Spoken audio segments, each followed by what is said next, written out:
What's up, digital world? It is Winrate 0%, hosted by Scots TCG. We are back and bringing you some cool predictions for the finals. Now, the finals have already happened in Latin America, but we've not really seen any sort of major results from them yet, so we are just kind of predicting this as a sort of general. We've got the Bremen finals coming up. We've got the North American finals and the Oceania finals coming up this weekend. We've got some good fellas along for the ride today. We've got Bryce. Heyo. And we've got Callum. Hello, gentlemen. Now, and ladies, if there is any in the community. Now, COB, tell us, are you going to finals? Your boy's going to finals. Oh, yeah. After the most amount of flip-flopping since, Man, I it's don't been a know, like a yo-yo. dancing fish, I'm going. I've had like 2 solid weeks of testing. It's been going well. Basically decided, if you've watched the previous episode, I'd already bought my ticket basically as soon as it got announced. I thought I'll work it out later. And I decided not to go because it's like, £200 to go and get clapped by Blackwell. I don't know about that. But I'm going in a bit more confident now, and I'm very excited this weekend. Yeah, I'm looking forward to it. I think it's going to be a great event. Obviously, I'm going to be judging there. I've seen a lot of the stuff already that's going to be being put up and a lot of the side events and stuff like that and what the sort of prizing is. And I'm super hyped. I'm just not looking forward to the 2.5-hour Ryanair flight to get there. Oh yeah. Tell me about it, man. There's a lot of travelling, and the worst one for me is on the way back. We're leaving Bremen at like 9 in the morning, and I don't think we're due back in Glasgow till about, or Edinburgh till about 9 or 10 at night. Yep. And it's literally the flights. It's like 2 1-hour flights. So most of that's just going to be spent in bloody London city centre. Yeah, but I decided to patch that and travel back at 4 a.m. in the morning, but straight back to Glasgow. Which I honestly think I prefer because, yeah, I'm up early, but I'll be back in my bed for 9 o'clock on the Monday morning and I'll be just straight back to sleep. Yeah, I mean, there'll be a handful of us there anyway. Nobody else on the pod apart from Adam's going, but there'll be a handful of the Scottish community there, so hopefully we'll get some banter on the way back and ease the bloody 9 hours waiting in an airport. Yeah, and if you see us there and somehow recognise our voices, obviously you'll see me about and I'm fairly more recognisable, but if you somehow know what COB etc. looks like from the pictures, are you okay? Come up and say hi. What would you say, COB? Absolutely, man. Look out for the guy that's got the Etamon playmat. It's got a dude who looks vaguely like myself circa 2 years ago, and Etamon on it. So yeah, look out for that. Yeah. If you see me, say hello. Maybe one Very day. friendly and jovial. Maybe one day we'll get branded Winrate 0% merch if we kick off. Get that sponsorship on the go. Big hopes, Adam. Big hopes. Big hopes. We'll get there. We've got here. Just as a thank you for everyone listening that's been coming back and listening, we're doing pretty well. Like, for a podcast that started maybe 2.5 months ago, we're doing fairly well in the sort of podcast for Digimon TCG rankings and stuff like that. And we're seeing consistent listening, which is just super class. Yeah, it's really cool. I'm just happy now when you search Digimon Podcast, we pop up. Yeah, if you search Digimon TCG Podcast, we're one of the first results, which is why we've got Scottish Digimon TCG Podcast in the name of the show, so it pops up. Big brain thinking ahead. I see why the name was so long-winded. Yeah, it's a nutty name, but thank God we do pop up. But I had an issue when I do a lot of driving for work. I've got like a 4-hour drive twice every week, basically, for work. And I was looking for a Digimon podcast to look up. Found one called Digipod from America that's pretty good. And I was like, I had to do some digging to be able to tell if it was a TCG podcast or it was just a Digimon podcast. So I had to look at the descriptions and stuff like that, but it was, and it is another good pod. So give them a listen if you want some more content. Yeah, all I can think of is Memory Gauge and Security Check, and those are quite obviously Digimon TCG branded words or terms as podcasts. But yeah, Chrono Clash still exists, bro. Yeah, well, we came up with Winrate 0% as a meme, to be fair, and we were like, actually, that's kind of good, so let's go for it. Oh, nice. Yeah. I wouldn't know. Oh, I know, you weren't there. You're weren't here there at now. the start, man. You're Not here. one of the founding members. Yes, he is. Nah, bro. Yes, he is. You have to be there at the start. And if you're in at the sub 10 episodes, you're absolutely grand. Hell yeah. This is true. And this is true. Anyway, so for those of you watching along, you may see the video in front of you this time, which is pretty cool.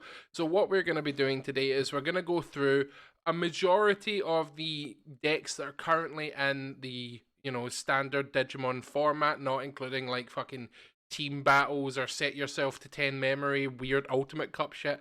Just standard Digimon. And I've got we've got a list of all the sort of decks that are played at the moment. We may have missed one or two, obviously human error, etc. So if we do and you think we should put it, let us know.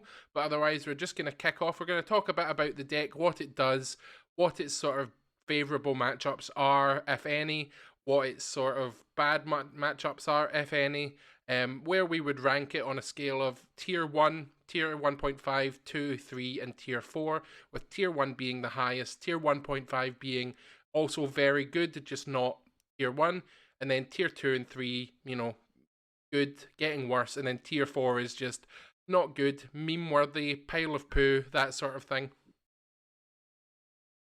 Aye, that's locals topping deck lists in tier 4. Locals topping deck list when only 3 people show up. No, if I've got anything to say about it, Bryce. Nah, bro, tier 4. I'm looking forward to this. This will be fun. Yeah. Right. So, I mean, let's kick off. We're going to go in colour order vaguely. Well, there's a lot of multicolour decks now, but we'll vaguely go in colour order. So let's start off with a deck that came out in BT11. You've got the Birds and the Beasts featuring Phoenixmon and Marsmon. Beautiful deck. I have played a fair bit about this deck, or against this deck. My friend Liam has played a lot of it, loves Phoenixmon, Biomon and all that, so wanted to build a deck. And I've helped him craft a few lists as well. So kind of knowledgeable about this deck. I've been to 3 locals so far in BT11 and nobody has chose to play the Birds and Beast. Not a lot of hype surrounding it, unfortunately. Yeah, my mate Aster, who I'm joint collection with, also built the deck, and testing a fair bit with him, kind of underwhelming, sadly. It's like, you can kill a Black War, but you can't beat Black War in general. Yes. This is the thing, man. I mean, what's the deck trying to do? If you aren't aware, the main thing the deck does is plays around playing Tamers. The Phoenixmon line gives you on-deletion effects. It lets you play a Tamer for free, and lets you play out extra vaccine types on deletion as well with the Phoenixmon effect. So it's Tamer-based deck, Black War Greymon, head of the meta. I don't know if that's going to fly. Yeah, so let's put a pin in that for a second, and let's just put Black War up in tier 1, because it is, and that's what we're going to be comparing a lot of these decks to. So let's talk a wee bit about Black War first, and then we'll talk about the rest, because you need to be able to stand a chance against Black War to be in tier 1 or tier 1.5. And tier 2 and 3s, you're probably going to struggle against it, and tier 4s don't bother. If you're going to like the World Finals, if you're playing at locals, play what you want. It's all fun. Yeah, you can't take anything outside of tier 2 to finals and have a good chance, I would say. Yeah, so like we talked about it last time. You know what Black War does at this point. It is all over the news, and on whatever news program you're watching that covers STV. On STV. Yes. On Channel Dave, they talk about the Digimon TCG a lot in between Mock the Week reruns. QI. It's on QI. What else they got? 8 out of 10 cats on there. Oh, and 8 out of 10 cats does Countdown as well. That's also good. Oh, that is the classest show. Yeah. Does Countdown. So Black War just basically you go into it for super cheap because it's got a lot of cost reduction effects, and then it just sits there popping your guys till it wins, trashing your security, or it goes a bit more aggressive with Gaiomon and just smashes through your security, de-digivolving you as it goes. It's really oppressive, really hard to play around, and unless you are playing a dedicated sort of suspend and swing over it deck, it is practically immortal on the field, and we are fairly confident that if it doesn't win at least one of the finals, because there are 4, it's going to do extremely well in all of them, I would say. I would be surprised if we don't see like at least one first place Black War Grey list. But then you can also make the argument, because it's Public Enemy #1, there's a handful of it might have a harder time, because a lot of people are taking against it. What little taking you can do, that is, and it's first on the chopping block for nerfs and stuff like that, I think so. Yeah, we expect to see a ban list, an updated ban list come after finals, with a couple of maybe Black War cards in it specifically, maybe some generic ones as well, like Cool Boy, etc. We'll talk a bit more about those when we get to the other X antibody decks that benefit a bit more from them. So, Right. Phoenix Back to birds. Back to Birds and Beasts. I'm thinking, I like the deck, but I think it is 2 decks that we are not seeing the full support for, that has been just kind of pushed into one. I think a full sort of on deletion based red deck and then a full raid-esque Marsmon deck is on the cards, but together I would probably put it into the meme-worthy category, tier 4. I think it's like a tier 3 contender, right? Because it can do powerful things. It's just, to me, it feels like it's slightly too slow to keep up with the game right now, and it also just feels a little bit like, we say, Black War Greymon shits on it because of Hades Force and popping your 3-cost tamers. I think outside of a Black War Grey meta, could slip into the tail end of tier 2 from what I've seen of it. Nah, bro. It's not that bad. I mean, tier 4 is like something you could never win a locals with, something that like is basically unplayable. Nah. Tier 4 is just not a chance. Not a chance at finals. Yeah, I don't think Phoenix Mon stands a chance at any like high tier event. No, I think for what it does, other decks just do faster, which is win. Yeah. Well, I'm outvoted, but I think you are making a sorely bad mistake here when you see this sneak into top 16 at some point. Oh, I would love to see it. It's not going to happen, right? But I don't think it's quite meme tier, is all I'm saying. I think it's a little slept on, does some powerful shenanigans. Slept on a wee bit, but I think it's not good enough to be tier 3, bro. Yeah, I'm saying tier 4. That's so sad to me. It's fine. I'm going to be fighting for one later. Don't worry about it. Yeah. Moving on to, we've got Shoutmon in the picture, so it's just Crossheart in general, including the new Crossheart support in BT11, Shoutmon Cross 7, Zeeg Greymon, Omni Shoutmon, all that sort of stuff. Where are we putting the Crossheart deck? I'm thinking tier 1.5 at best. I think it's 2 at worst. It's up in the air right now. I mean, I don't see how it does well into Black War Grey is the issue. Very fast deck. It became way more consistent because it's got the X3 now, which is basically like how X4 should have been upon release. It's like a balanced consistency piece. Yes. But again, anti-tamer meta. It's a fast deck. It's basically the best thing I can say about it. Constantly putting pressure on. Pretty good. I don't know if I can say 1.5 perhaps. Maybe it's debatable for me. It's a bit of a 50-50, 1.5 or 2 really, I'd say. You are a known hater of the Crossheart deck, to be fair. I do. I got X4'd 3 times on turn 2! Yeah, who was playing that? Who was playing that? No, that sounds like a Faisal play. That wasn't Faisal. No. It was Ian. It was Ian, actually. Oh, fuck. Ian played that for a while, I forgot. I don't know, I think that deck could probably be 1.5, because the thing is, like, Blackboard deletes the tamers, but then immediately swings into 2 more tamers because you're running way too many. Well, the main issue isn't that you've not got tamers on board, it's that's where you're storing all your bits and bobs. Yeah, that is so, the main issue. Like, I've found this myself. See if you can take, like, a handful of their sources out of rotation, it really shits on their game plan a bit. It's, like I say, super fast, pretty consistent now, has so much value generation, and the new tamer it got that lets you pitch 1, draw 1, gain 1 at the start of every turn, really, really good for speeding it up, increasing the consistency as well. Yeah, I agree. There's also a handful of builds going around for it. Like, there's the kind of main one people were expecting, the one that's focused on Cross 7, has the Zeke Grey and the Omni Shout. But there's also like ones that are focused. They called it in Japan X4 Rush, basically. I know we've only got one X4, but it's basically more focused on the lower end. Some of them choose to put the new Mervamon in as well, and they don't cap out at X7. People play Mervamon. Yeah, I don't like the Yeah, people be Mervamon in trying it, it. but I don't like Mervamon in general, to be perfectly fair. So my jury's my opinion is out on that one. Against Black War, yeah, I think it does struggle, although I think it can still potentially do well. But when you think about all the other decks that are sort of in format that are popular, like Machine Dramon, Blue Flare, Grandis, Grandis, Mastermon. I think it does well against all of them, or stands a good chance of Yeah. beating them.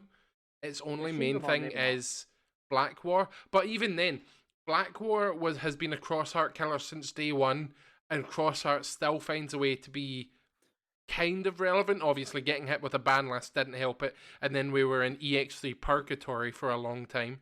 Yeah. But I think it, with the new sort of changes with X3 and etc., I think it is a probable 1.5 deck for me.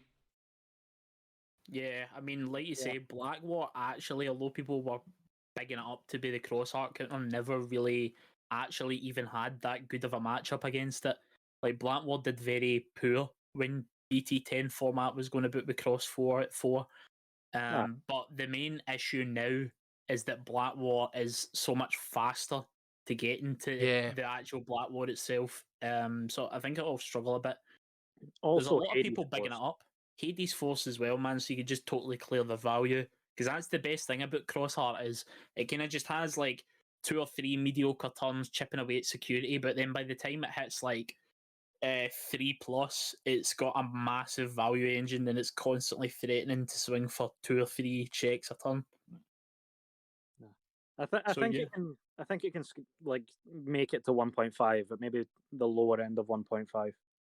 Yeah, I think Yeah. jury's a bit out on the deck right now. I think it will Like I top say, it. a lot of people are hyped for it. Saying That's it's the other just thing. going to do really well. People are hyped, so there will be a lot of people playing it. So it will probably top.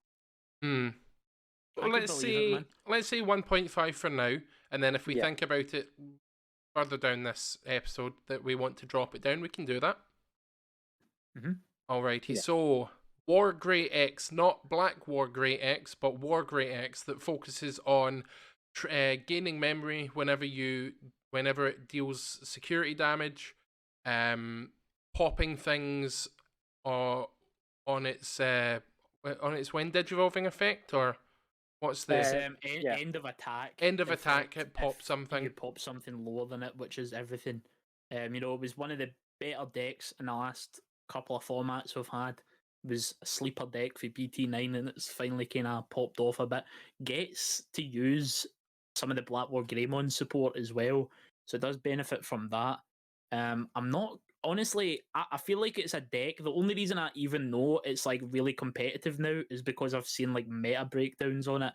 I have not seen anybody try and attempt to play this deck at locals, and I've never faced one in a tournament either. I played it Never for a played. while when it first Yeah. came out, and then immediately went, "This is crap," because it only did well against security control. Really, I stuck it out a bit longer, but it was like the deck was just paled in consistency to the other BT9 decks. Now that Alphamon's gone and that it's got the new Black War X anti pieces, I think it will be well up there. It's just why would you play it over Black War right now?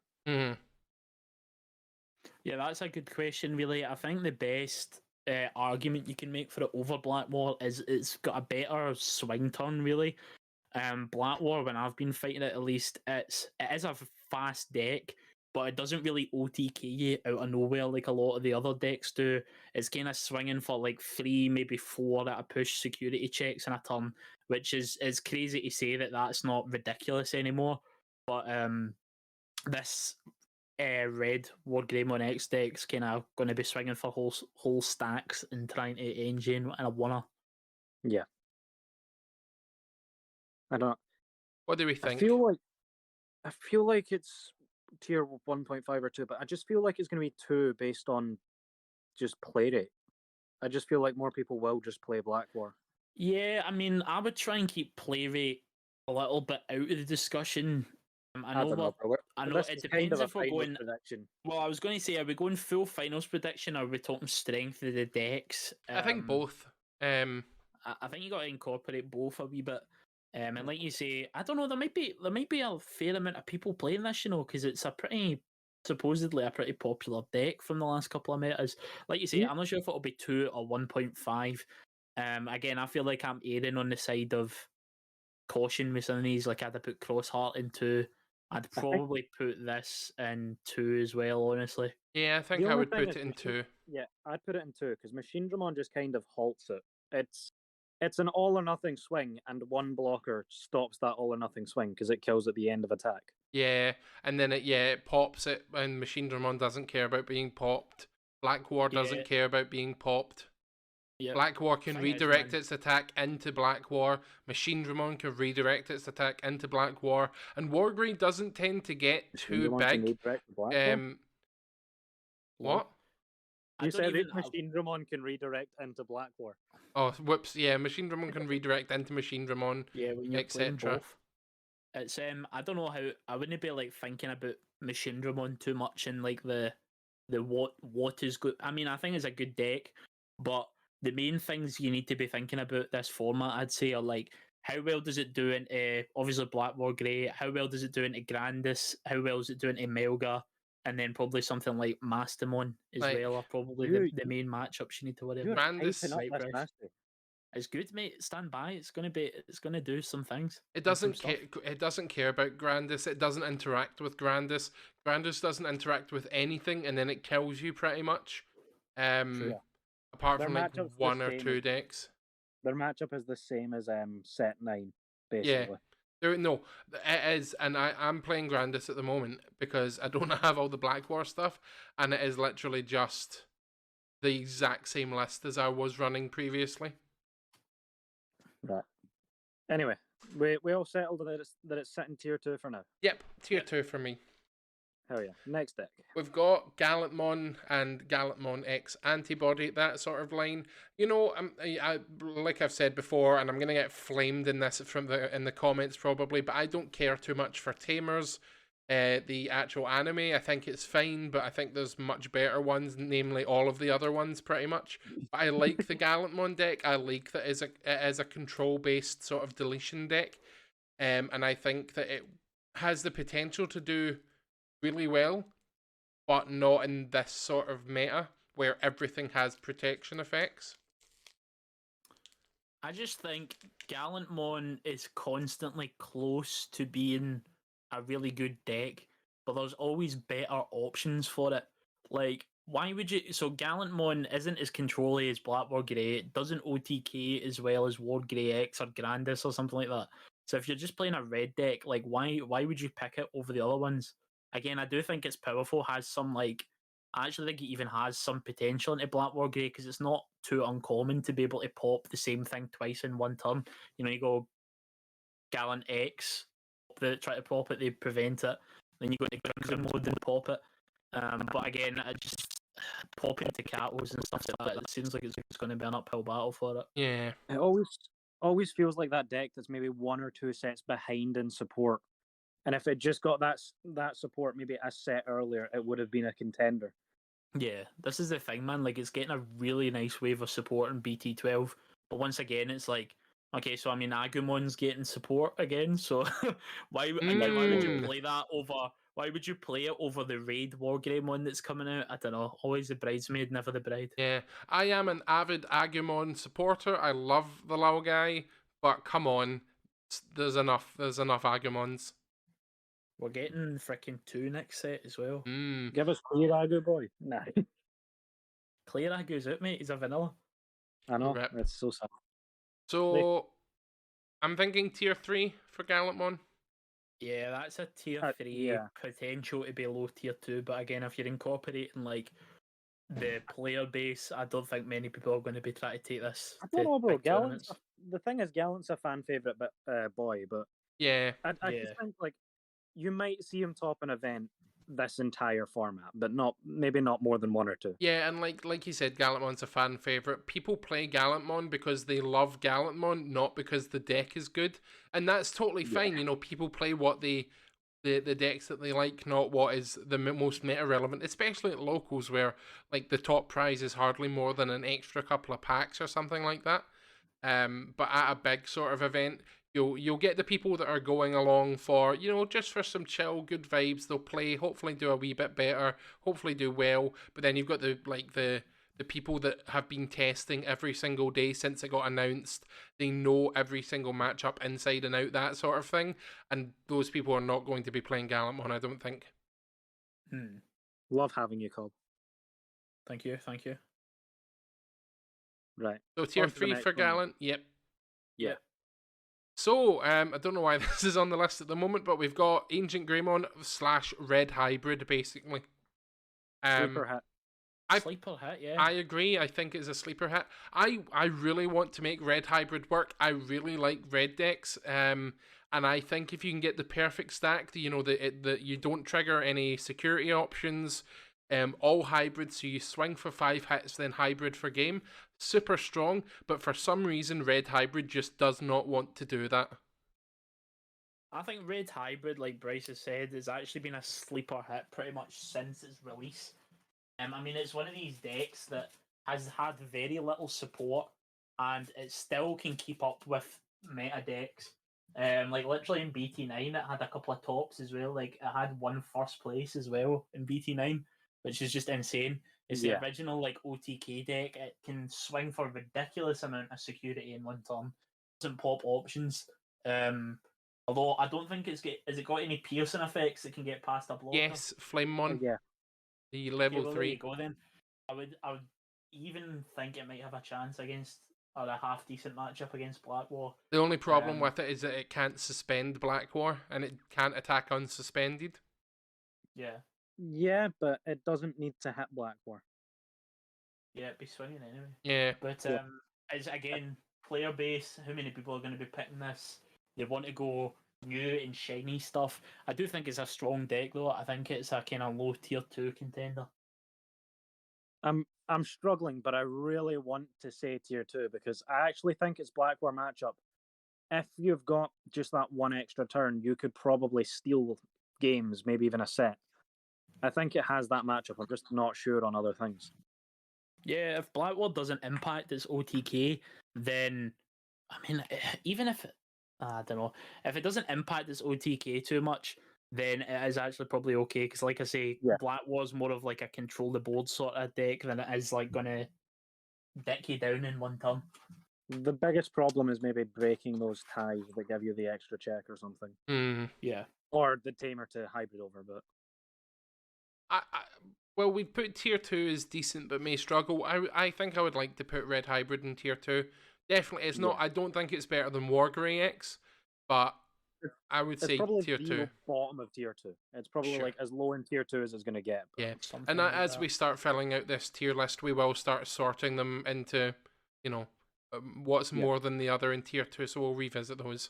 So bottom of tier 2 for Red Hybrid. I'm gonna build Red Hybrid at some point. Actually, I finally got my playset of Ancient Greys at some point, so I just need the Agunimons. But yeah, moving on, we have D-Links. Now, I have a Megamind library of cards in my head at all times from multiple different card games, and I cannot remember for the life of me what these cards do, so someone else is going to need to talk about it. I'm personally... That's how relevant the deck is, man. Adam can't even remember what the cards in it are. You're poking holes. But I have Yu-Gi-Oh cards from 2005 listed through my brain, but I don't have a clue what D-Links do. Right. I will explain it then, because the thing is, I'm going to argue for tier 3, but it's probably not going to get through. What D-Links is an entire, or two different, a red and a black line, of dragons that have on-play effects that Hina can trigger when they digit. Oh, yeah. The two Megas effects are great. And if it wasn't for the fact that Black War kills all your tamers, you could easily get around the protection because you just trigger the effect to kill it twice. I don't think the deck is as bad as people think. it wasn't even on Rogue tier list last set. I was smacking Melga with it every week. But it's gonna struggle against Blackwar. I don't think it's gonna do very well into like. It'll do well into Machine Dramon because de-digivolving Machine Dramon is kind of its worst nightmare. Can you do it twice in one turn? I can do it 4 times in one turn if I get lucky. Okay, no bother. I can do it twice in one turn consistently. That much. Right, but what if I play another Machine Dramon? It de-digivolves the whole board. No, what if I play a second one the following turn? The Heenas don't disappear when you do that, so it should be fine. But what if I take in Mega Dramon to pop Heenas? Then what if I take in that to beat the Lynx Dragon matchup? Then you're taking in against a matchup you're never going to see. That's true. That's because it said tier 4. Nobody's playing it. No, Meme. I'm Meme playing. tier. I'm playing it. You're not even playing it anymore. No, I am. I'm struggling for decks right now, mate. I'm tossing. But Cheesy James. the deck isn't going to beat Blackwar. Probably not going to beat Grandis or any of the other like top decks. So it's definitely not tier 1 or 2. I think it could squeeze a top because people like the deck is not as bad as people think, and no one will be prepared for it. So I think it could squeeze a top. I think bottom of tier 3. Counterpoint, it's in a worse meta than it was in last set, and also we saw no top set last set when it was new. Yeah, that's Counterpoint. I don't think it's a totally gash deck, right? I think you could say it's tier 3, right? But it's Counterpoint. I've already forgotten what it does again. Tier 4 then. I'm not accepting tier 3 for this deck. If you win a locals that any of the gatekeepers are attending, then we'll put it in tier 3. I will see you next week, sir. Happy days. I won't see you on Friday, but I'll see you next week. Oh, yeah. To the toilet you go, D-Links. This is the only deck in this. This is the only deck in the tier list that has the Tamer as its fucking icon instead of the actual Digimon. It's because if they don't draw it within the first 2 turns of the game, they auto lose. Yep. Not true. But the alt arts go for £5. That's nice. Do they really? I have no idea, but I can't expect it's a lot. It's a waifu of someone that nobody has heard about. Like, who cares? This is like Rena, man. Like, how is Rena a waifu? Like, I don't know. You play for the you play for the dragons. You don't play for the fuckers on Oh the side. yes, shiny spiky drag. I'll play Yu-Gi-Oh if I want dragons. What? No. You're building Ancient Grey. Not a dragon. He's pretty much a dragon, brother. It is an ancient dinosaur, I think. I think he's actually ancient dragon. No criticism. We're moving on. Oh, okay. Jessmon. We're on the Jessmon line. I am a Jessmon hater because the deck hates me. So I'm saying tier 4 because I fucking hate it. But I am willing to accept that my opinion may not be the clearest on this one. You want to take this? Me? No, I was saying COB, but the old Jessmon. Yes. Well, people are heralding the return of the Lord and Saviour Jesusmon. Yes, that's what Jess stands for. No, it doesn't. It stands for Jester. Jesus. Jester. No, it doesn't, man. He's meant to be. It is neither of these things. He is. I'm not even it's joking. Not this isn't even a joke. Jesus. He's meant to be Digimon Jesus, and I'm not even joking. No, he's not. Yes, that's why he's it's getting nuns Jester. following him. He's getting nuns following him in his wake, mate. No. We're 7 decks in, and we've already derailed it. Let's fucking go. Right, anyway, Jessmon, it's done hee-haw since its debut. Another deck that get bigged up to infinity and then did no very much at all. No, it was good in set 5. It was good in set 5, Mate, which I'm was... not talking about set 5, I'm talking about post-structured deck, though. Yeah, that's why I'm saying it was good in set 5, Bryce, because it wasn't out yet. But apparently it wasn't even that good in set 5, it was like mid. But Here's the anyway, talking about here and now, no set 5. Aye. What were you going to say, Bryce? Something good? He's like the Japan Stomp deck, and in that he's Aye. somehow in every Japanese format, but never in any of ours. Aye, well, it's got a ridiculous high roll. people are heralding his return though, because apparently he's got a good matchup into Blackward Grey because he can swing over him, do some security checks, and pump out like 3-4 wee holy nuns on the field. So No, apparently he's got a good they're matchup. not Some people are nuns. wanting to bring it back. It's the Western audience we're talking to. They're not nuns with guns, remember? I swear They they're not are nuns, I swear they're not small nuns. children with guns. Small Definitely children not. with guns No, and no cat guns. ears Makes it for better. not cat We're not ears. allowed the guns either. Oh, they are small children in wedding dresses. That's what they are. We like that. We don't like the nuns Oh, with don't guns. say that. We like Don't- small don't say children. No, we don't like that. For anyone listening, That's think what that the thinks I'm platform has. serious, please seek help. Satire. Until next week, when we see famous European Bandai judge Adam has had his license revoked, is now facing an 8-year jail sentence. 8 years? I don't know what the That's sentence is for that. probably more. I'd like to hope a lot more. 8 years on good behaviour. I would like to, yeah. No. 8-year bail. Anyway, so people are saying that this is actually going to be better than it has been since its return with the structure deck. Just because it's apparently favoured in Blackwall. I don't even know if it's favoured, but at this point, people are just saying, "Oh, it swings over Blackwall, so it might win." Also, Yeah. Jesmon's a lot slower. Doesn't likes to build up its big stack, go for a swing turn, and also doesn't play tamers, so that'll play into Jesmon it. can turn 3. You know why? I can It see can. why it's good, because you, assuming you get past with 3 memory, which is sort of the standard. No, not even 3 memory, because they've got that option card from Master to Disciple that you can reduce the Digivolution cost, etc. They've played Yeah. 1 or 2 of those, maybe. And then they evolve into the Savior Huckmon that lets them attack unsuspended. They stick an X antibody option card underneath them. They Digivolve into Jesmon. They blitz into Black War. They then trigger X antibody, evolve into Jesmon X antibody. Spit out a shit ton of Sistermons along the way. Half of them are blockers, half of them are decoys, whatever else.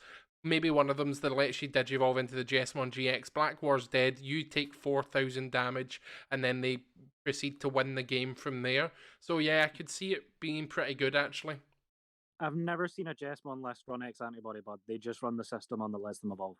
Yeah, Jesmon's main problem is itself, because it runs all of these Systemons that, yes, granted the Systemon lineup has gotten better with the ditch 1, draw 2, etc. But because they're running a bunch of nothings, basically, until they're out, it lacks a lot of the consistency that normal decks have, because it has to cut down on its levels 3, 4s, and 5s, basically. So that's what it kind of struggles with. And every time I've played the deck, that's what I've struggled with doing, is just drawing what I need. But I've got a bunch of Systemons in my hand that can do nothing. Get the classic red deck problem of any deck that isn't Agumon based, and that it bricks its balls off. So I'm going to say mid tier 2. So here's the thing. This deck loves me. I use my mate's build of the deck, which I helped him make, and for some reason I just never brick with it. And it can pop off. The other thing is, like, the thing that solidifies it tier 2 is Death X. Like, yeah, probably not going to be the most run card this set, but most people will take 1 or 2 of it. And Jesmon literally just eat shit to it. Like, you Death X and their Sistermons are non-existent. And you usually Death X for like 5 because they've put 5 of them on board. Yeah. This is true, but then the Jesmon's still staring you down, giving you the stank eye. Yeah, but he's not as scary the turn after he evolves. Most of his effects are on Digivolve now. And then you evolve again. Aye, but I know what you mean. Death X does do some bits against it for shizzle. And all the talk, though, we've not even considered Death X to be a main threat anymore, which is kind of odd. It's just not going to be that played this set. The main meta decks are not affected by it, so it's a brick in hand against half of them. Yeah. Yeah, it's a weird OTK but not OTK format where it's like Blackboard plays like an OTK deck, and then the things that are going to do well against it are mostly OTK decks. So Death X doesn't do much to it. Yeah. So we're going to say tier 2 for Jesmon. Yeah. How about we're before or after Wargrey? After, definitely after. Before Red Hybrid. Yeah, Here's I the think thing. there. I can see it jumping up tiers depending on its like. I can see it getting really good results. It's just going to be very toss of the coin on. Oh yeah, sure, but not Well, this has been right the now. third time that Jesmon has had hype around it, right? And the first 2 times it was way overhyped. So I'm See, I not a tend to believer that one. anymore. Hmm. I Not a cannot believer. believe it did nothing in EX2. Jesmon players, you sleeping. Wake up. Nah. Rip. Wake up. So, moving on from red into blue, we will be kicking this one off with the Armor Rush deck that relies on spitting out a bunch of VMons, evolving over them into your level 4s cheaply and just swinging quickly and consistently for a lot of damage, and then eventually using Magnamon as a blocker or Magnamon X Antibody level 6 as sort of a pseudo redirect blocker sort of deal. To sort of protect itself late game when it goes for the last couple of swings. What are we thinking? Tier 3 now. Deck's been Yeah. falling off harder and harder every set. Again, Tier 3 isn't vaguely competitive, can't take wins, but Armor is sad to say, considering it used to be one of the fastest decks in the game, is now just not fast enough to keep up with the meta. Yeah. Plus, Yeah. I know they've got Armor Purge, but a lot of their stuff just dies now to any sort of deletion based effect. Like, oh, you've reduced me back to a VMon, and I'm like, yeah, but your VMon's also going to die now. So like, I think it's fallen off as well. I You also look at you go. Sorry, go ahead. You go. Okay. Even in like set 8, I found that Black War as a deck just dicked this thing down. It Because does, man. Metal Grey itself is just like a hard counter. Yep, Digivolve, then pop. I was Yep. literally going to say this as well, yeah. So, like, Black War has 2 ways to pop, and one way to Digivolve, 2 ways to pop in the line. So the level 4s, the level 3s it likes to leave on the board get deleted. Melga is still going to be kicking around, probably. So they just bounce all the shit back to hand. You know, decks like Crossheart don't really care either, and like we say as well, it's just, what are the odds that it's going to be able to kill you on turn 3 by the time the big stack decks are going to be coming around for their swing turn? Yeah, because like what? Black War, you've got Greymon, you go into Greymon X, you go into Metal Grey, Digivolve something and pop the VMon, you go into Metal Grey X, pop something else, you go into Black War, pop the Tamer and potentially something else, go into Black War X, all on the same turn as we've mentioned many times, and pop another thing. Like, it's just getting demolished from one turn from Black War, so I would quite agree with Tier 3 at the moment. Yeah. Tier 3 it is. Now, do we think it's better or worse than Gallantmon? Worse than Gallantmon? Okay. I think I think Gallant so. was better into the decks that are being played. I think that's just it. It's just it feels like such a mid deck to me, New Armor. Like, it doesn't. Fire Rocket's literally the only card in that deck that I would say is like powerful in a vacuum now. Yeah. Tier 3 it is. So, moving on to Metal Garurumon X Antibody, the whole Melga line. So this is either Tier 1 or Tier 1.5. Because it is just 1.5, man. Like, it's still a really powerful deck, still has nut stuff. Apparently Black War Greymon dicks it right down. Of course it does. Yeah. Black War. I was shocked as if it was. Yeah, because Metal Garurumon relies on swinging and not dying, and all Black War does is just block. And then as soon as you unsuspend, it pops you. Yeah, this is the issue, man. It stops it from unsuspending by popping it. They can only really bounce a Black War stack one time for the one time, so by the second time it tries to do it a second time, it can't really do it. It's got the redirect as well, and the main thing about it now is that they can climb to the level 6 at roughly the same pace that they can climb to their level 5 for their swing turn. So it's probably a little bit more 50-50 in that Melga can still race ahead and get their checks in. But the other thing is, by the time it does get its checks in, Black War Grey is going to have board control, and I don't see it being able to come back from that particularly. Yeah, and Melga was quite a single stack sort of deck. Granted, it could get back into another one quite quickly, but it was still just a single stack sort of deck, and Black War does beat the shit out of it, unfortunately. Not unfortunately, I hate the deck. Well, yeah, I hate right. it as well. But I still think it's going to be Tier 1 because of the counters to Black War. Like there'll be decks. A lot of people are going to be playing decks like Grandis, Machine Dramon, Exa, and I think Melga just still stays in tier 1 based on if you find the person looking for Blackward, you're going to kick their shit in. I don't think So- it beats Machine Dramon. I think it struggles against Machine Dramon. Right, so in our testing, it is basically just 50-50, I would say. It depends who gets their RNG off first. If Melga Yeah. misses one beat, then they're kind of fucked. If Machine Dramon doesn't, misses a beat, then it's kind of fucked. The other thing, though, is I have heard that Examon's apparently, cited to be one of the real encounters to Black or Grey, and Examon actually has a matchup in there. If that's true, where was Examon last set?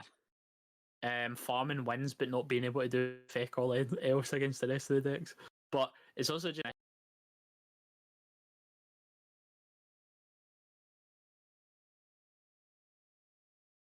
I mean, it is more consistent, but it's maybe a turn faster. I don't know if that's enough to make it the Melga counter. It might be, but I've even heard though that apparently Grandis can have a good matchup into it. I saw a guy on. I say this right. The only take I've heard that said this is that I get some guy in the comments on Facebook was like, people crying about the Melga matchup into Grandis. Just run 4 Mimi, mate. It's free.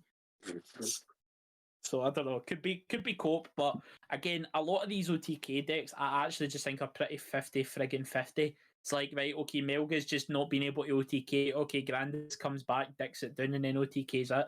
It's just who sees the pieces first. I think it's literally like 60-40 because Adam, you were saying Grandis really hasn't changed very much, right? No, at least not what I've been testing. Granted, it could have changed. Oh no, we've lost him. He's gone. No, I'm still here. That's all right. He's gonna have to edit now. Oh, he's back. No, I've not left. Okay. Oh. Well, able to hear you, mate. You were lagging out. I'm actually going to take this time to go to the toilet quickly because you might have to edit this bit anyway. Lol. Oh. I've been holding this for ages, man. Ages. Go to the toilet before you fucking. I'm going, mate. I'm going. So yeah. Well, Adam, how are you then? Yeah, I'm alright. Sorry, I So, was texting. That might have dropped my connection a wee bit. Fine. A part of me wants to keep this in just so that COB gets it, but nah, it's fine. But yeah, you were saying that like Grandis hasn't changed very much, right? No, it's not. Granted, I've not had a look at sort of the main sort of lists, etc. I've just been running off what I think beats Black War, but I've not really changed anything since set 9. I'm still running Delicate Plan package to help with the security, and it's either super consistent or I'm dead before it goes off. Yeah, so it's like if that is the case, then Melga Grandis is probably the same matchup that was just like 60-40 because Melga's that bit faster. Yeah, like I don't run any bombs in my Grandis. It just OTKs or it doesn't. So it would need to hit quite a couple of big things, and Melga would need to hit like a bunch of big things for it to die. But yeah, like it doesn't care about being blocked. It just goes through everything. It suspends everything. So yeah, I'd say it's a 50-50 matchup, depending on who goes first, etc. Grandis requires less setup than Metal Guru, because it doesn't need to set up any tamers outside of a red tie. If you want to set up the Mimi if you've got time, then yeah, fair enough. But you don't need to. I don't think Melga requires tamer setup, does it? Cool Boys. It sets up the Cool Boys and stuff. Yeah, are we talking about things again? Yeah. Yeah, don't worry. We'll edit you out. We're still going, don't worry. Right. Okay. But anyway, I'm saying that I think Melga's probably going to be in tier 1, but if you're one in 1.5, then I'm outvoted. I'm thinking it's tier 1. I think it's away from being the best deck to becoming like a gatekeeper now. Like gatekeeps certain decks that aren't fast enough to outpace it, Yeah. What's the consensus then? I would 1.5. I'm probably voting for tier 1, but it is a toss-up for me. It entirely depends if what I've heard about the matchup with Blackboard Grey's too. If it's Blackboard Grey matchup's ass, then it's fucked. The only one we've not really tested because none of us play Melga. Good. I'm happy to put it as high tier 1.5 or low tier 1. I say happy to, like I'm the fucking warden. You're the one man, you're controlling the mouse. Aye. Right, should we just say like high tier 1.5, and then if we Aye, go agree on. later, we'll change it? You need to put it in, and then, yeah. Yeah, I've heard that Oh. before. Speaking of overhyped decks, oh, god damn it, Adam. Moving on to Blue Flare. I fucking Yeah. hate Blue Flare. It does nothing. It's like Crossheart, but it does extra nothing. I have had the shit kicked out of me with it, so that's why I'm salty. But it's got so many pieces, but I'm still yet to understand kind of what it does. Blue Flare, basically, there's the golden rule of Blue Flare is never have more than one thing on board at a time. Even if you do have one thing on board at a time, it can still stun the shit out of it, but it gains a lot of benefits from having two or more things on the board. Has some ridiculous swing turns, gets some insane value in the early game while it's taking its time to set up. Hard counters certain decks will completely just shit on anything that's going wide, but I think the main issue the deck has right now is we're in stack meta, so it's going to struggle against a lot of the format. Yeah. Also, you can stun Blackwood all you want. When X antibody redirects you, it redirects you. Yeah, and then also it's got the unsuspend effect as well, which hits its metal grey. Yeah. Never good. Poppy. Yeah, so- Good. The deck is like super polarizing. It either shits on decks or gets shit on, and I think right This now is it it. just gets shit on. Yeah. I'd say I would probably put it at high tier 2. I think it stands a good chance, but it's very matchup dependent. I don't know, because It's sticking at low end of tier 2, but I think we can agree on tier 2 at least. yeah, I'd say lower end, because it's always like last EX2, it was predicted to do quite well, and then never showed up. Or EX3, sorry, not EX3. Yeah. Well, I think And it's It did half decent in BT10, but it's never been like, top 5, I don't think. So I actually think it's gotten harder for it. I think at it's this point better than now. Red Hybrid, and I think it's better than Jessmon. I don't. I don't either. I think you could maybe say it's better than Red Hybrid, but if we see one Blue Flare in either of the top 16s here, I'm going to be surprised, honestly. Alrighty, so in the middle of tier 2 then, towards the bottom end. Yeah. Yeah, that'll do, man. Happy with Yeah. Honourable mention for Jason, who is, I was going to say no longer with us, but he's no longer on the podcast. that. He is. With the pod. He is hard at work, Jason. If you're listening, we miss you, buddy. We've got Aegistrum on. Where are we putting Aegistrum on? I know where we're putting Aegistrum on. Yeah, it's in meme tier, but it's on. Oh, but boys, it's got some pieces. This set. It's on the board though. I'm still putting it above D-Links though, Bryce. You fuck off right now. No. It's better than D-Links. It is better than It's D-Links. not better than D-Links. Listen, what did D-Links get this set, Bryce? Do you know what this got? This set, Penguin Mon. Let's go. It Penguin got Mon to the moon. The Penguin. Seadrum on to You- to the moon. To the sea. You're on What's it? some mad shit, my guy. Seadrum onto the sea. Listen, mate, Maelstrom would actually. I reckon I could take it. I could take D-Links in a 1v1 with Crabshack. Being funny. I have both decks, so I'll prove you wrong.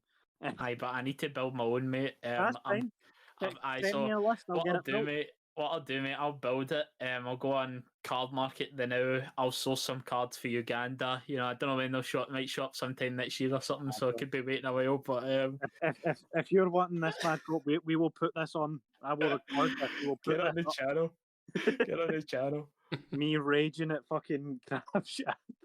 Listen, I'll be messaging my boy on Untap. There's this guy I always fight on Untap called Diggy. Oh, is this the one other person that plays it with you? Mate, he's going to finals, right? I was speaking to him a couple of weeks ago now. He's going to finals, and it was funny. His profile pictures apparently has custom Seadramon mat, and I was like, my profile picture was my custom Etamon mat. I was like, mate, you'll see my profile picture on a playmat. He's like, you will see my profile picture on a playmat. Sadly, he's not bringing Seadramon though. I think he's going to be playing Grandis. So Yes, the grandest support.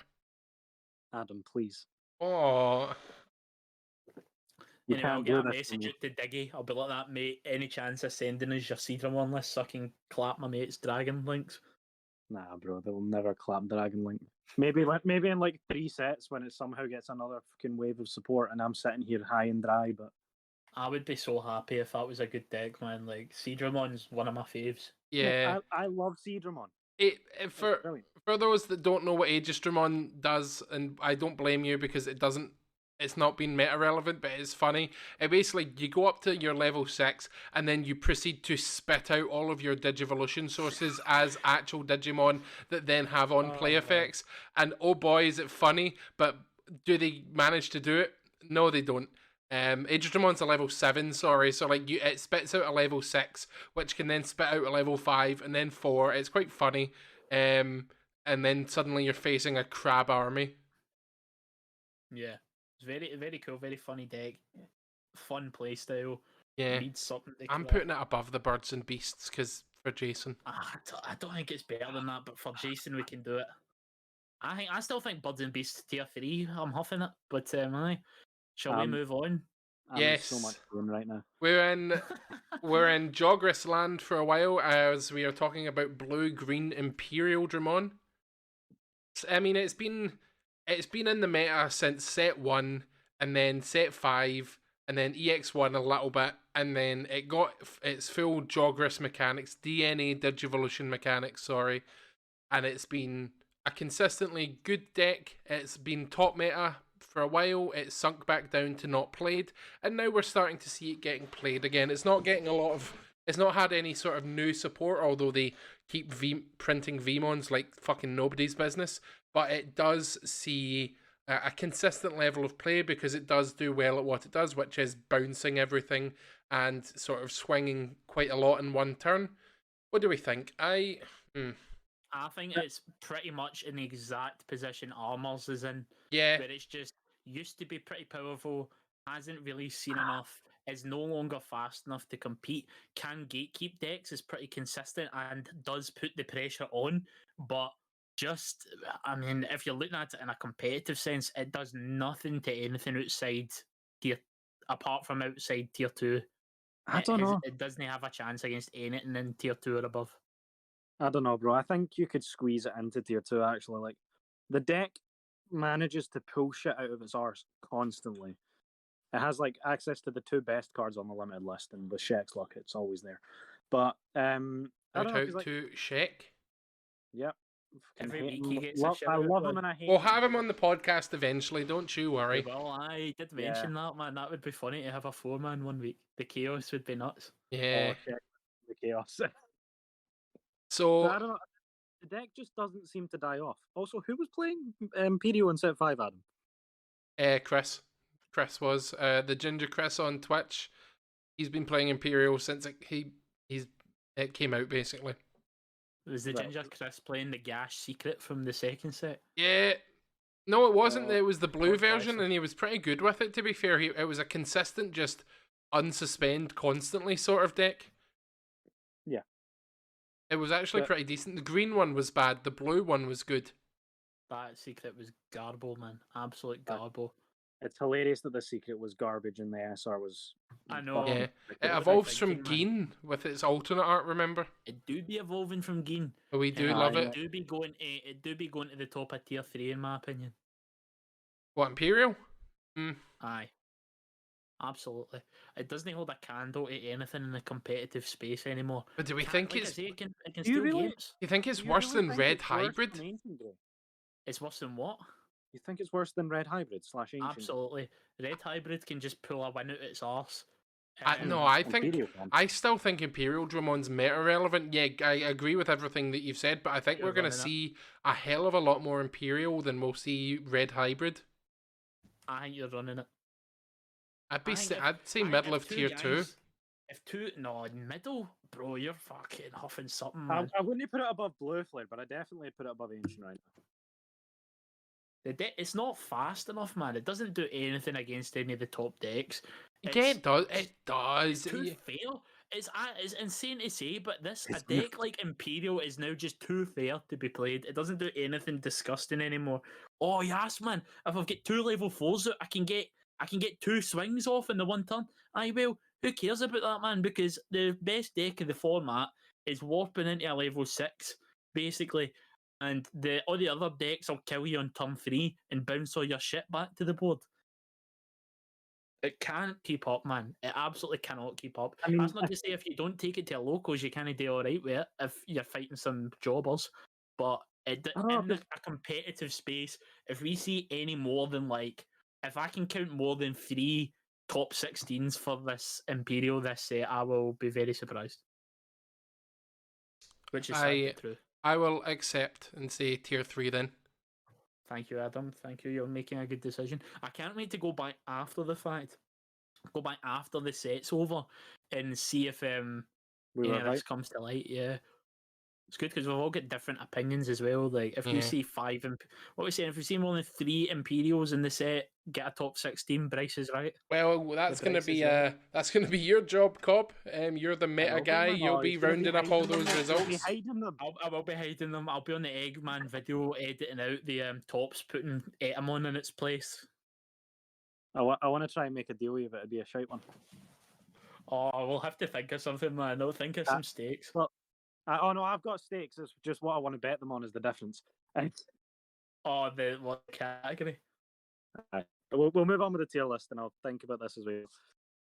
Cool. Right. So, moving on from tier 3 Imperial, we have got Allforce with all the new Allforce support. Absolute gash. I think tier 3 at the very bottom. I think it's competitive bottom of tier 2, right? Again, I think it's a powerful deck. I think it's a powerful deck that does nothing in the format, sadly. A lot of people, and it's strange, people are so polarized on this deck that I'm saying this deck is godlike, slept on, or it is garbage. There's no in between. I think it's closer to garbage. I don't think it's got any chance of coming first place. I don't think you're going to see a whole lot at top 16. If the Allforce players want to come and speak to me after they nerf Blackwater and tell me it's a good deck, then I'll listen at the end. But for now, I'm sorry. I agree, but I am not accepting that it is worse than it is better than Imperial Dramon, because it is not. It's guaranteed. It is not in the slightest. I don't know anything about the deck. I can't talk on this one. It basically just plays out a bunch of tamers, which Blackwater kills, and then unsuspends itself, which Blackwater kills, and then it just doesn't do anything major apart from swing a lot. But again, Blackwater kills it. But I am not accepting that it is a better deck than Imperial when Imperial has so much more synergy.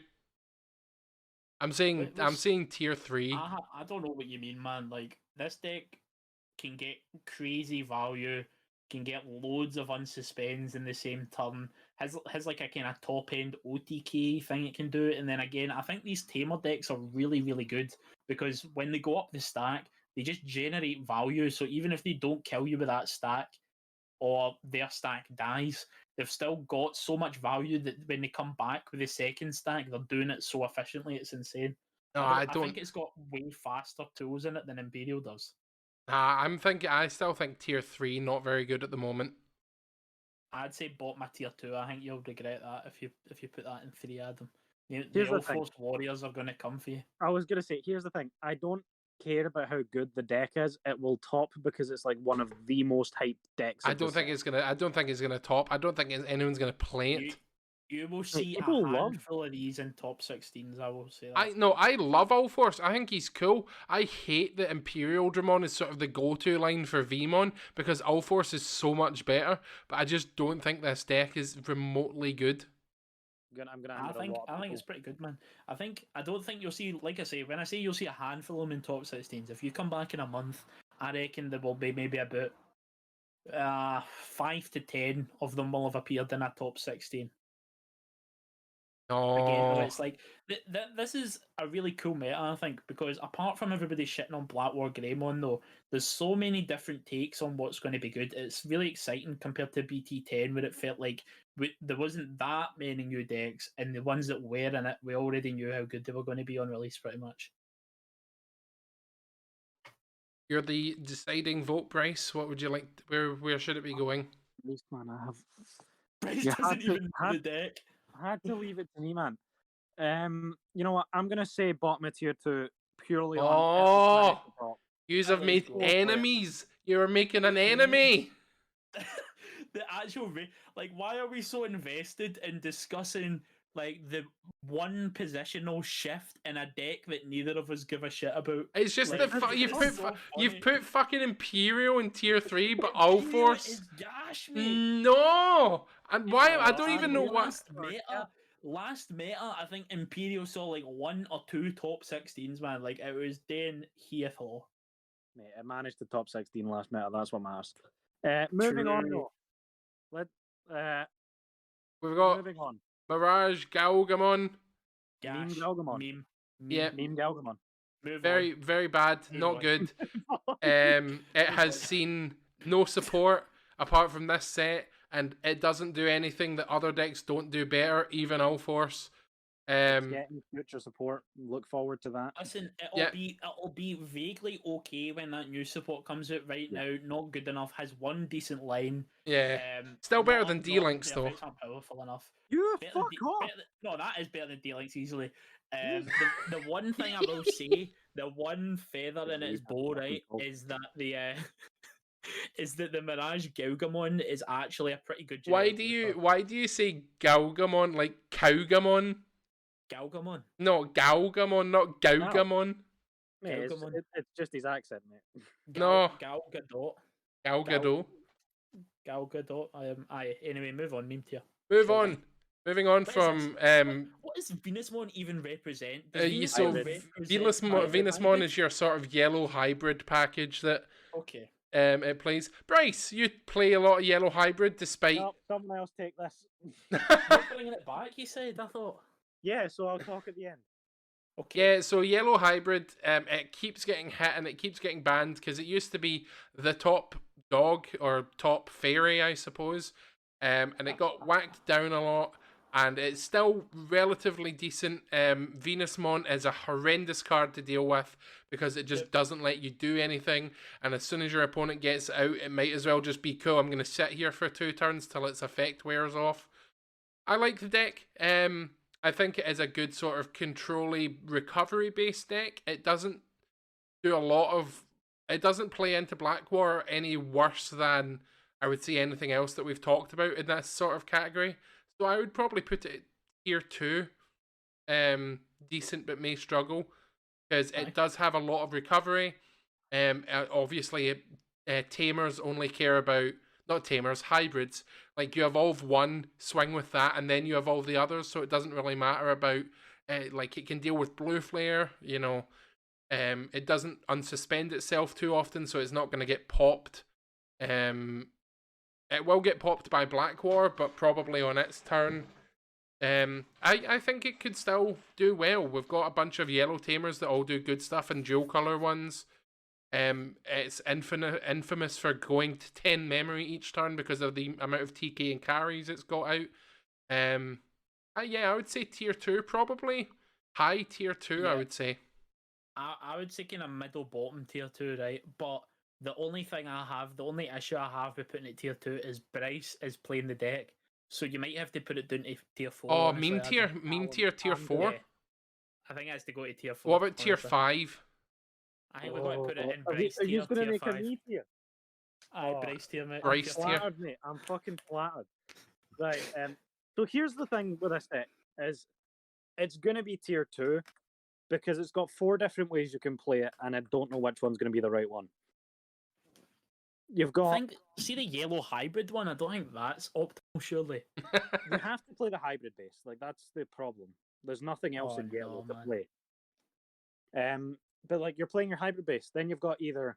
All of them run Venusmon, but you've got the choice of Sakuyamon to try and avoid the OTKs and just basically accept that Black War's going to fuck you over. You've got the recovery-based one and relying on bombs and accepting that Black War's just going to fuck you over. You've got the like Magnadramon Venusmon combo where you try and drop the magnets to constantly keep Venus up. I don't know how good it was. I don't know if that was even being played last set. I didn't look into it too much, but it could work. The only problem is you're giving people way too much memory, but you're going to 10. And then you got the 4th one, which is not an actual one, but you know that Centaurusmon that came out. Centaurusmon, and don't talk shit on my boy. I love him. I want to try something with that because I think that could make a really memey version of it. But Kentorosmon won me a store championship. I am accepting no Oh, Kentorosmon slander. I've said the wrong person. I didn't mean You're Kentaro. talking about Centaurmon or something, aren't you? What's his name, man? Aye. It's not Centaurmon. No, that's Kentorosmon. He's the centaur No, guy. I'm thinking of the level 4, Adam. that Oh, came out in this It's That's- Centaurmon. that's Centaurmon, yeah. Arumon. Right, yeah, the one that puts your guys back on stack. But like, so I was testing this a lot, and I was trying to play the bomb variant, just like except Blackwar's gonna fuck you over. Sometimes they're not immune to bombs. You might be okay because all Yeah. your bombs minus. X is a real gatekeep to the bomb version because all of your bombs hit 15 or lower, and X is for some reason always 16k. What about the cheeky bomb that just sticks it on the stack and goes low? Why would you play the level I- 4 when you could just play tactical retreat? I don't know. Because this one is yeah, I don't know, you lost me. It's bro. that odd. But you can. This But one's I'll tell you why. I'll tell you why you do it because now you can run 8 tactical retreats in a deck. Oh, yes, my mistake. Yeah, definitely set control's new favorite card. No, I'm kidding. But it's weird. I was running the bomb that puts it on stack, but Venusmon or the Yellow Hybrid doesn't seem to have any answer to Examon. And if Examon's going to be one of those big black war counters that people seem to think it might be, then this deck is going to be gate kept as hard as it can possibly be. Yeah. Yeah. agree. I feel agree. like Yellow Hybrid is always like somehow sticking around, man. Like you always see a handful of tops, even though like nobody's talking about it. I 'Cause think we're connected. Venusmon is just fucked though. Like Venusmon has that deck on its back, and Venusmon makes it a Oh, lot yeah. better against Black War, you know. So yeah, if you can get a Venusmon out before they raise Black War, somehow you're laughing. Yeah. Maybe. Because then they have to wait a whole last turn, and if they're out already, even if you Venusmon, then they're not doing anything for that turn, and then you can just eat it next turn with something. Yeah. No. So, tier 2, Mid-tier 2. I would Aye, say, mid-tier 2, I'd say something like about, I think it's better than Jessmon anyway. It's more I don't know. consistent. that. I think Jessmon's Black War matchup just puts it above it. Yeah, suppose. it's done more than Jessmon so far, but I mean, if we're looking at this is the thing, man, we'll see what really happens when we go to finals and when we see the results, because this happened at like the London regionals we went to, man. People were meta gaming the meta so hard that it created a new meta. Yeah. Like, everybody was so worried about where Garurumon The and Galman Grandis that they literally, the top table was just Reaper, Security Control, D-Brigade, and Black War Greymon. Gaomon, Yeah. And Gaiomon was only winning because they were running the War Grey that stops security effects. Yes, the plan is delicate. Yeah. Ah. Aye, so So mid tier 2, Nice we're place saying for it. for Venus Yellow Hybrid. yeah. Moving on next to one, the just skip it tier 4. the only other yellow deck, because there's literally not really anything. I wish I could put Lord Nightmon on this list, but I'm not going to out of respect. 4 Great Dragons, not a good deck in my opinion. Tier 4. Still better than D-Links though, but Yeah. it Can you just put D-Link in its own tier at this point? no, It's not because hard- I'm scared if I do it, we'll reset it. Oh no, it shouldn't do. But just what It did I shouldn't do to you, man? imagine. Mate, What did I listen, do? literally D-Links has had less success than Great Dragons. The Great Dragons. has Great been carried by Dragons, D- like, you evolve up once, then you start playing out a bunch of the Great Dragons, except that doesn't happen. You evolve up once, you die, and then you have to do it all again. Or you What play happened the with option your card. Venusmon? You play the Like, what option card happened for with your 8 memory. Venus? I'll be honest, right? I've played against this deck once, and it felt like cancer. They just kept cycling Magna Dramon, and You're- I couldn't attack once. I was like, what the fuck? I still won, but the whole time I was going, how the Yeah. hell is that? He can't keep getting away with this. I don't know if this is just one of these decks that nobody has like tried to crack, or has it been in the hands of the right people? I feel like it's got some crazy powerful shenanigans that it can actually do. I'm not sure what the issue is with it, but I don't know what it is, and it's done nothing, so it's tier 4. So the issue is that it has no force. Like I played it for a short while Maybe, on the yeah. board. It's like, yeah, you can cycle Magna Dramon as many times as you want, but you're swinging maybe once a turn, and you can only Magnadramon for so long. Are they not just stalling for Godramon though? Does Godramon not just come out in OTK pretty much? And no, he's like the first card you bring up, my guy. I thought his gimmick was like when you've got the other ones in trash, he like Yeah, but swings you need 500 to times and kills everything. You need to have all of the other names in trash. Aye, so he's like to me he just seems like the equivalent of Reaper, right? No, because unlike Reaper, he only deals like 2 damage. Oh, he does actually, yeah. But Yeah. by that time, you've probably chipped them down. I don't know. It's By clearly that- not by good that because time, they you've would have done lost something by now. everything. You've lost to everything that's Jessmon and above so far. Thing is, though, right, it's going to be the secret Black War Grey counter. Because what's it going to do if you keep cycling Magnadramons? It's just going to kill Magnadramon and then trash the stack. Yeah, Yeah. trash like this deck. Get it done there. Tier 4, very, very not good. Shame, because the artwork's nice.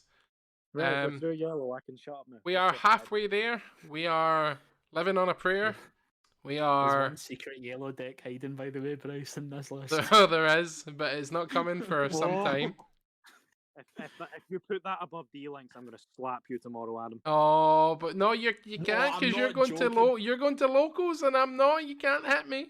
Aye. Oh, I'll So find you.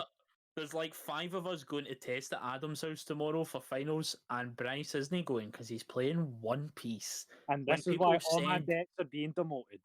Literally, see when people said that Bandai's multiple games were not going to divide the fan base, look what's fucking happening, Bandai. Bryce is torturing about the to poor boy. start his spin-off podcast for One Piece. Aye, mate.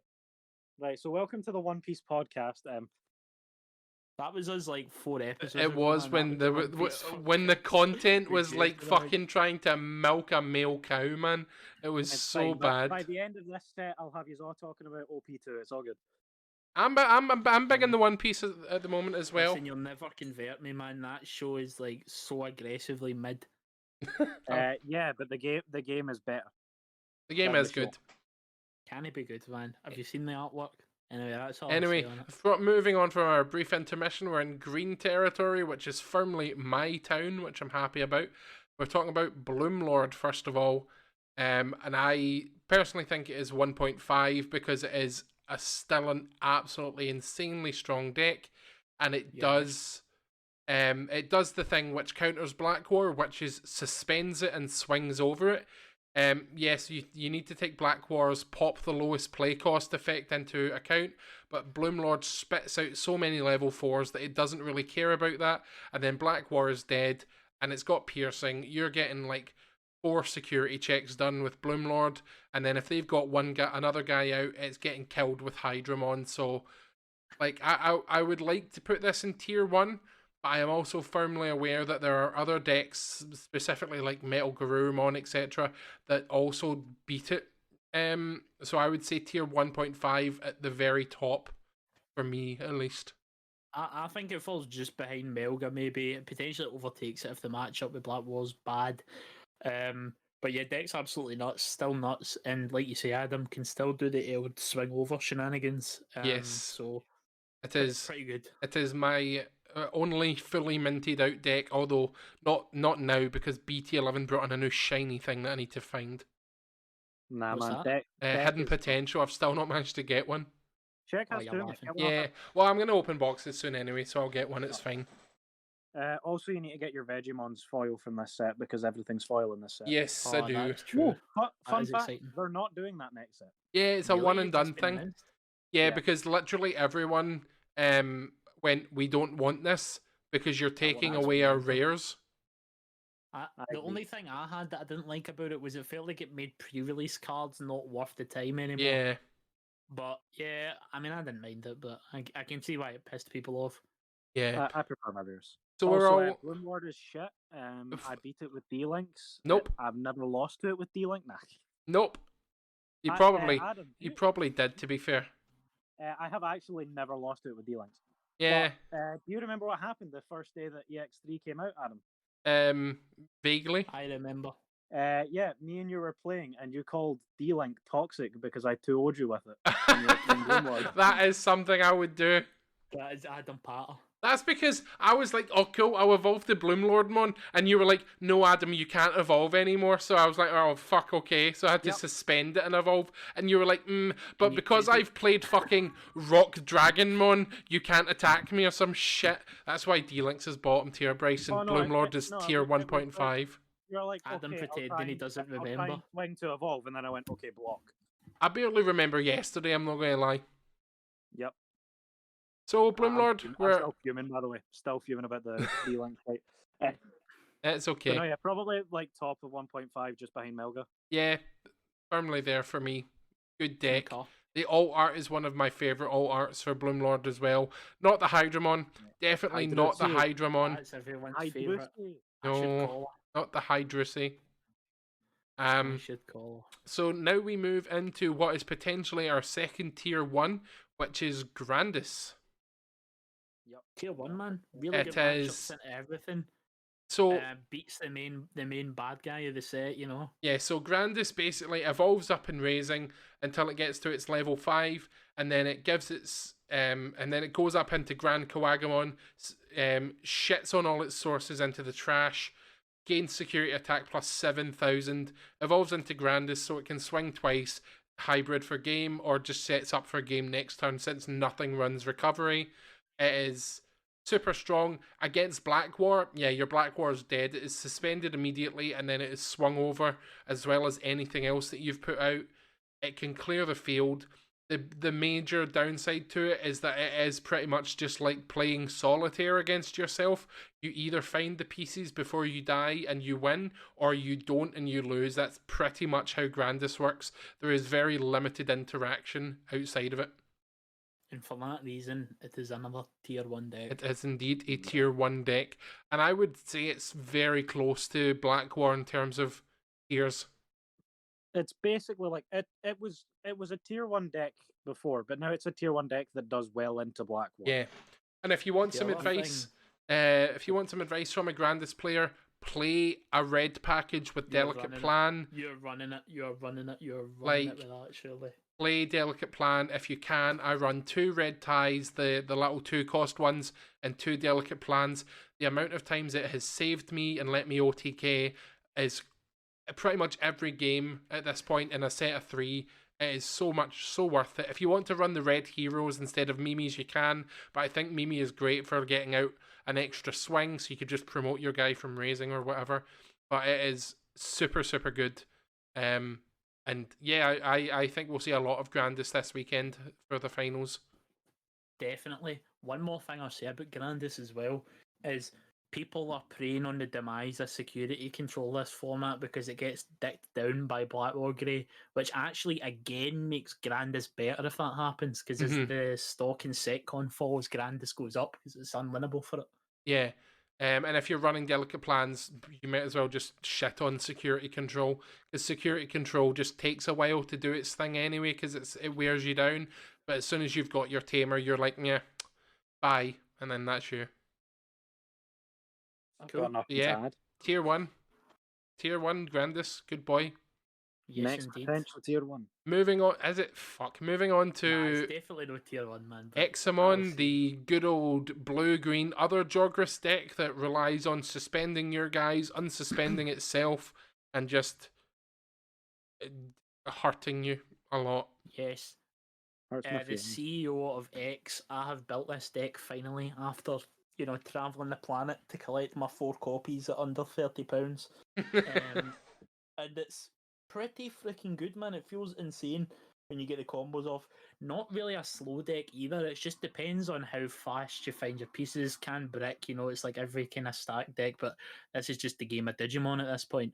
Examon feels very powerful when you get it off, and it has got a good matchup in the Black War Grey from what I've seen. Not free by any stretch, but if you can see your bits in time, then it feels very hard. The main gimmick at Examon, if you don't know, is Slayer Dramon, basically the level 6 in the deck, has the effect and the inheritable that at the start of your opponent's main phase, so that's right after they raise their Digimon or choose not to raise it, you can suspend one of your Digimon to force it to attack. You can then block with Examon So you can basically make sure that if they're raising anything that's going to die to a swing from Examon, then it's going to die immediately. So it really slows people down. Breakdramon means that when something gets deleted in battle, you can trash a security, so that helps against removing bombs and stuff. Really fun deck, and again, it's kind of favoured into Blackwood Greymon from what I've played as well. So I think it's a good tier 1.5 candidate, honestly. Can I give my argument for tier 1? Yes. This is a genuine thing. So we're saying that the Blackwar matchup is favourable, not free, but at very least favourable. Mm-hmm. I actually think its grandest matchup as well is favourable, and in It's that really good, yeah. They're both as consistent-ish as each other, and you completely fuck over Grandis's game plan if you get that X up before they raise. They have no chance to do their full game plan. They might be over you, but you've got rid of their entire stack and they need to build a new one. Even then, man, you can if you don't like, I don't see a world they would have to raise while evolving into Grandis and raising. They would have to swing over you, and if you would just evade and then unsuspend. Yeah, so it's like there isn't really anything. I don't think Grandis would do too well into it. So that's No, I don't think good so. Decent enough matchups against our two top decks. The only thing is consistency is a bit dodgy with it. Yeah. Yeah, I think the consistency is X's issue as well. Mm-hmm. I think you're making a good point, Bryce. And again, we were talking about this earlier on. Apparently, it's got a really good Melga matchup as well. It did win a tournament, by the way, guys. Let's not sleep on it. You know, it did come first place last set at some point. So I think this could be a tier 1. If people can crack it, or if people just get lucky enough, I think it could be tier 1. I think it could be, but I don't think it is at the moment. I would say the highest tier 1.5 probably at the moment. Mate, I tell you what, bang it in tier 1. Bang it at the rear end of tier 1, I would say. Oh, I don't think it's there. I genuinely don't. Of all my dodgy shouts, this is the one I actually believe the most in. I think this makes logical sense, man. It's just like, it's almost like the perfect meta for Examon to exist. Yeah. But at the same time, it is so... You need to draw so much cards, and for a Jogress deck, it doesn't really do that. It draws so much. Literally, all you need to see in the deck is a green guy for blocker, a blue guy for evade. That's like a lot of the deck. And then you need to see an Examon and a Slayer-Dramon. And then that's it, you're off to the races. You also don't even need to Jogress, you can just evolve into it as well if you want. I'd say, maybe the worst thing is the amount of memory it can hand over sometimes, but the new Dracomon helps solve that, because it goes, so you play your ultimate, gain one back, Jogress, play your new guy, gain another one back because it's a new Digimon. So instead of paying 5 or 7 to Jogress, you're paying 5, which doesn't sound like a big difference, but it really makes the difference. It's also really not Tamer focused as well. Yeah. Like, literally, it plays 3 Davis or something like that, but it's literally just because it's a searcher, yeah. If I'm saying it's tier 1, right, I don't think I think it's got a chance to win, right? I think I wouldn't be surprised if it did win an event, is the reason why I'm saying that as well. But in that case, I don't think it's better than Bloomlord. I would put it on par with Melga. I'd be surprised if Melga topped. No, I wouldn't. I wouldn't. I would. Remember, tier 1.5 is things we would not be surprised if they topped. Because they are good decks. Again, this is what we were saying earlier on, man. It's the discrepancy between what a tier is. To every tier is different to other people. Because to me, tier 2, I could see a tier 2 deck getting first place at some point. But then, if you can see tier 2, then surely you can see tier 1.5 getting first place as well. That is good logic. Yeah, yeah. I'd be surprised if the tier 2 decks topped. Do you know what I mean? I'd be surprised if tier 2 tops, but I wouldn't be surprised if tier 1.5 tops. Okay, and then I expect tier 1 to top. 1.5. I'm not going to be too surprised if a tier 2 deck tops. I'd be more surprised if it wins. Sorry, I meant win as well when I said that. Yeah. If I'm expecting 1.5 and 1 to be decks that are 1 is the decks you expect to win. 1.5 are decks that are quite reasonable to win. and then 2 is what is reasonable to top. Yeah. Okay, then let's 1.5 it. Right. Top of 1.5 though. Top of 1.5. You need to drag Melga back. What a nightmare. There we go. Right, from 1.5 to tier 4, am I right, boys? Well, we've got Beelstar. Now, There's time for sure. Beelstar hasn't really been meta relevant for a while because, I mean, if you've not noticed them going out of their way to not print 7 cost options, instead it's always an 8 cost that can be reduced by 2. Tinfoil hats are on, ladies and like- gentlemen. The tinfoil hats are on. But Beelstar doesn't. Yeah, but Hades Force requires a Greymon. No idea what you're talking about. Yeah, like Beelstar, I still think it's a good deck. It plays options for free. You know, I would probably say tier 3 at the bottom at most. Yeah, it's tier 3. It's somewhere about there, Is man. it? It's yeah. I still think Goes you to could better. take it into a tournament and do moderately okay with it. Whereas with tier 4, we're talking about no, you're gonna get. I'm not gonna say you're gonna get laughed at because that's a bit rude, but I don't think you'd get laughed at playing Beelstar. Here's No, the you thing. wouldn't, but it's Dane Hee-Haw. Yes, Here's I the agree. thing.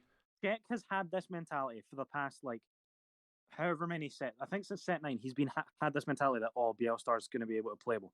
He's played it in, like, locals, I think, once every set. Went 0-3 and dropped the deck. The deck is a fucking meme.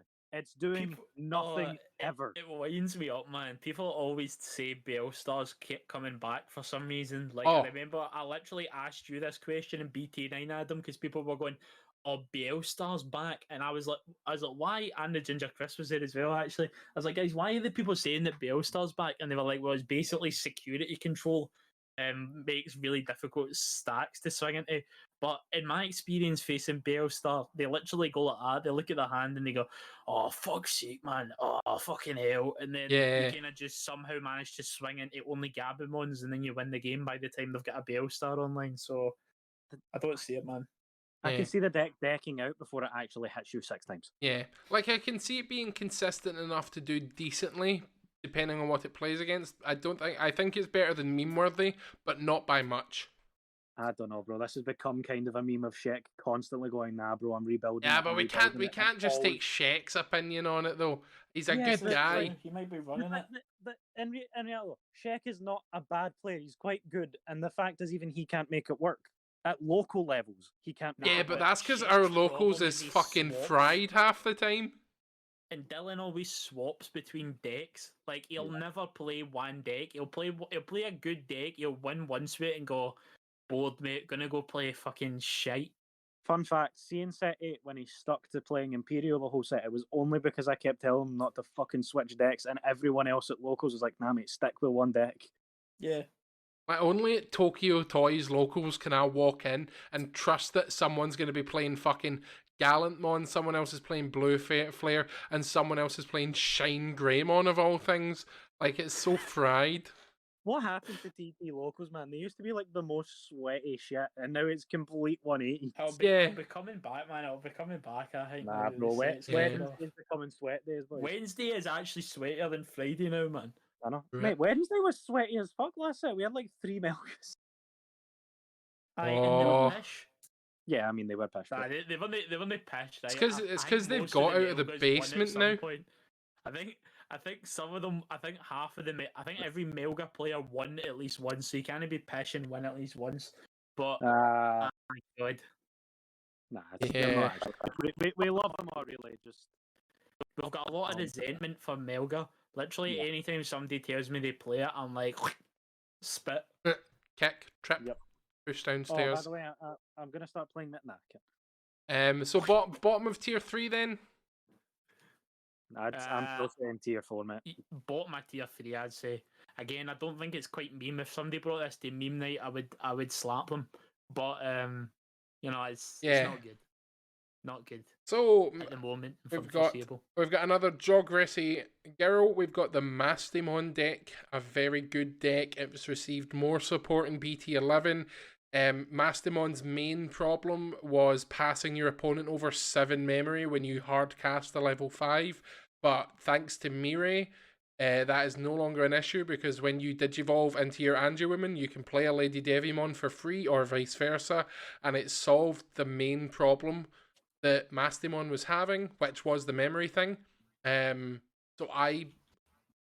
It's tier 1.5 or tier 1 for me. I think it's a very, very strong deck. It's 1.5, man. This is something you need to be looking out for. It's really good. The new support's so good. Bryce knows how good this deck is. These are so coped, man. I'm not coped. I don't even like the deck. I despise it. Yeah, I don't like it. I don't like it either. But it is better than security control. This deck is more than overhyped, mate. Like everyone's expecting this to do stuff, and it's just not gonna. Why won't it do stuff? No, I don't want it to do stuff. People expect it to do stuff. Just but like why won't it do stuff? I think it's got a winning matchup in maybe not Black War. I don't know what the matchup is. It doesn't win against Black War because Black War like ignores options pretty much, so it doesn't matter. But like and good against Grandis, good against Examon, good against Weird Garurumon. It's not good against Grandis because Grandis doesn't care about what you do. It's not good against Grandis. It walks into one bomb, it loses the game. Grandis, this is why. If you're going to finals, do not let Adam make you run the red package. I swear to God, you run the red package. It's 4 cards, and it's so you don't hit. So you don't hit Hades Force. It's so you don't hit Chaos Degrade. It's so you don't hit anything. Your only shout is Delicate Plan. You are on some huffing copium if you don't think that's the right package, my friend. Show me a topping list with the red package in it from the last month or two. No, you show me a topping list that didn't. Listen, mate. If I say if I say that shiny rainbow unicorns exist, I go mate, they exist, and then you turn around and go to me, no, they don't. No, and then I go, right, prove it. That doesn't work like that. No, it's the person that makes the claim that has to prove it. You're the one that's making the claim that is bad. I'm telling you that the de facto way to play is red hybrid, and I'm so arrogant that I fully believe that. You're running at me. What are the odds to find 4 cards in your deck in time? It's consistent. 4 cards in your deck in time before like turn 5 or consistency. It's because it's the opposite of consistency. Because it's 4 cards in the deck, you need to find 2 of them, man. This is what Mastemon does to us. I know, right? Okay. This is Grandis, mate. Right. Yeah. So, Blackwood dicks down Mastemon. I don't fucking care. I'm not going to have to explain that. Grandis, it's weird because like if you hit the Chaos Degrade, you hit the Chaos Degrade. If you're running red package. Flame Hell. No, Flame Hell does. Grandis ignores that, mate. Grandis like doesn't it? It plays out an Anja woman, and then bloody minuses a security attack, and then it walks into something that's over 10k and dies. It doesn't really, though, does it? Then you've got Examon actually is ruined the deck because Examon just takes its time, and Masty can't out a level 7. Chaos Degrade. Okay, you're paying 8 to Chaos Degrade. They're just going to pay 7 and make a second Examon. Okay, I don't have it though. They do tend to. They've got the search power now. Okay, so mate, mate, quickly, you've found your second Examon, right? It's probably like turn 5 or something like that, right? Do you know what I would do to the second Examon? Chaos Degrade. Chaos Degrade. Mate, you've lost the game by that. You've already lost. Someone's slow as hell. Your Mastermon's already gone by that point because it just swings, suspends it, restands, and then swings through Masty. But it killed. Like I don't think it plays well in Texas. Melga's weird because the Flame Hellside can fuck up Melga quite badly. But Bloomlord doesn't really care. They've got enough cards on board that you Flame Hellside, they'll make a second Mega for 1. Crossheart doesn't keep any cards on board to fight it. Wargrave decks it down. Jessmon, fair enough. So like all the way down to tier 2, you've got every single deck other than maybe Melga fucking this deck over. It does nothing. No, it's 1.5. The only decks apart from Blackboard Grey that are in the top 2 tiers that do dick it are maybe Bloomlord's not perfect. I think it's probably, you could even argue it's like a 50-50, something like that. Crossheart maybe dicks it, You're on some cold. I'm saying tier 1.5. I'm saying low tier 1.5. That's what I've been arguing for, boys. I've never said any different. I'm saying tier 2. I do not think it's that good. Listen, new deck, Bryce. New deck hype. Or not new deck, new support. Oh no, hype. yeah, it'll probably top quite consistently, but that's purely based on fan favoritism. Like the deck is okay. I'd say the deck's tier 2, but it's going to get played as much as Blackwood. There's always going to be a population that play Mastemon because it's Mastemon, though. Thing is, as well though, the Blackwall population is inflated by the sweats that just pick Net whatever deck. Mario's Gaming World Yeah. says is the best deck or something like Shout that. out to Mario's Gaming World. Small channel, don't know if you've sure heard he's of him. I don't you know who know, this man is, but I'm sure he's watching. Love you. Well, yeah, he will be watching because we might be the biggest force in the Digimon community. You know, he'll be happy Aye, to get mate. the shout out, I'm sure. The other Yeah. thing is, I think I've lost a grand total of one set to Mastemon in the entire way from set 8 till now. Mastemon has this issue though where it attracts new players for some reason. Because Like- people like Mastemon. Yeah, I No, mean, people love Gatomon and the Angels. It attracts new players that then go, oh yeah, I want to make this competitive. Am I paying £40 for a Magna Angemon, then they Oh, no. bin it again? I'm talking people who have full built the deck, including one of my mates who I've made perfect the fucking playstyle of that because I do not let him misplay. And it's the deck just doesn't do that much. Yeah, sure. It's a good deck, Compared man. to everything past Jessmon, it does a fuck ton. But compared to everything above itself and and normal Wargreat, it just doesn't feel that good. I still bought my tier 1.5. I'd argue for above Shoutmon, to be fair. Nah. I think Shoutmon's the better deck, but Master will see more play. So you could maybe put it above it based on it will top more because it will see more play. So, moving on to... Well, we are in the yellow-purple territory now. We're in the purple territory with Minervamon / Lilithmon Loop. This deck can fuck right off in the bin, in my opinion. I hate it more than I hate any other deck because I think it abuses the core spirit of the game and just says fuck you to your opponent, you can't play the game. And for that reason, I think it's somehow, some way worse than D-Links. But Shut up, man! What is that? It's D-Links is so abysmally bad. There's no way you could off, get anything man. worse than it. Nah, I mean, I think it's a bad deck, man. Right? I mean, there's a lot of hype around it. I don't hate it anywhere near as bad as Adam does, but I think this has literally had no top 16 since inception. I don't think Mervamon really changes that at all, frankly. no, Lilith won Birmingham Regionals. It just straight up won it. Shout out to Fenton if you're listening. He's a good guy. Going back to step 5, Lilith. I was going to say that's Lilith.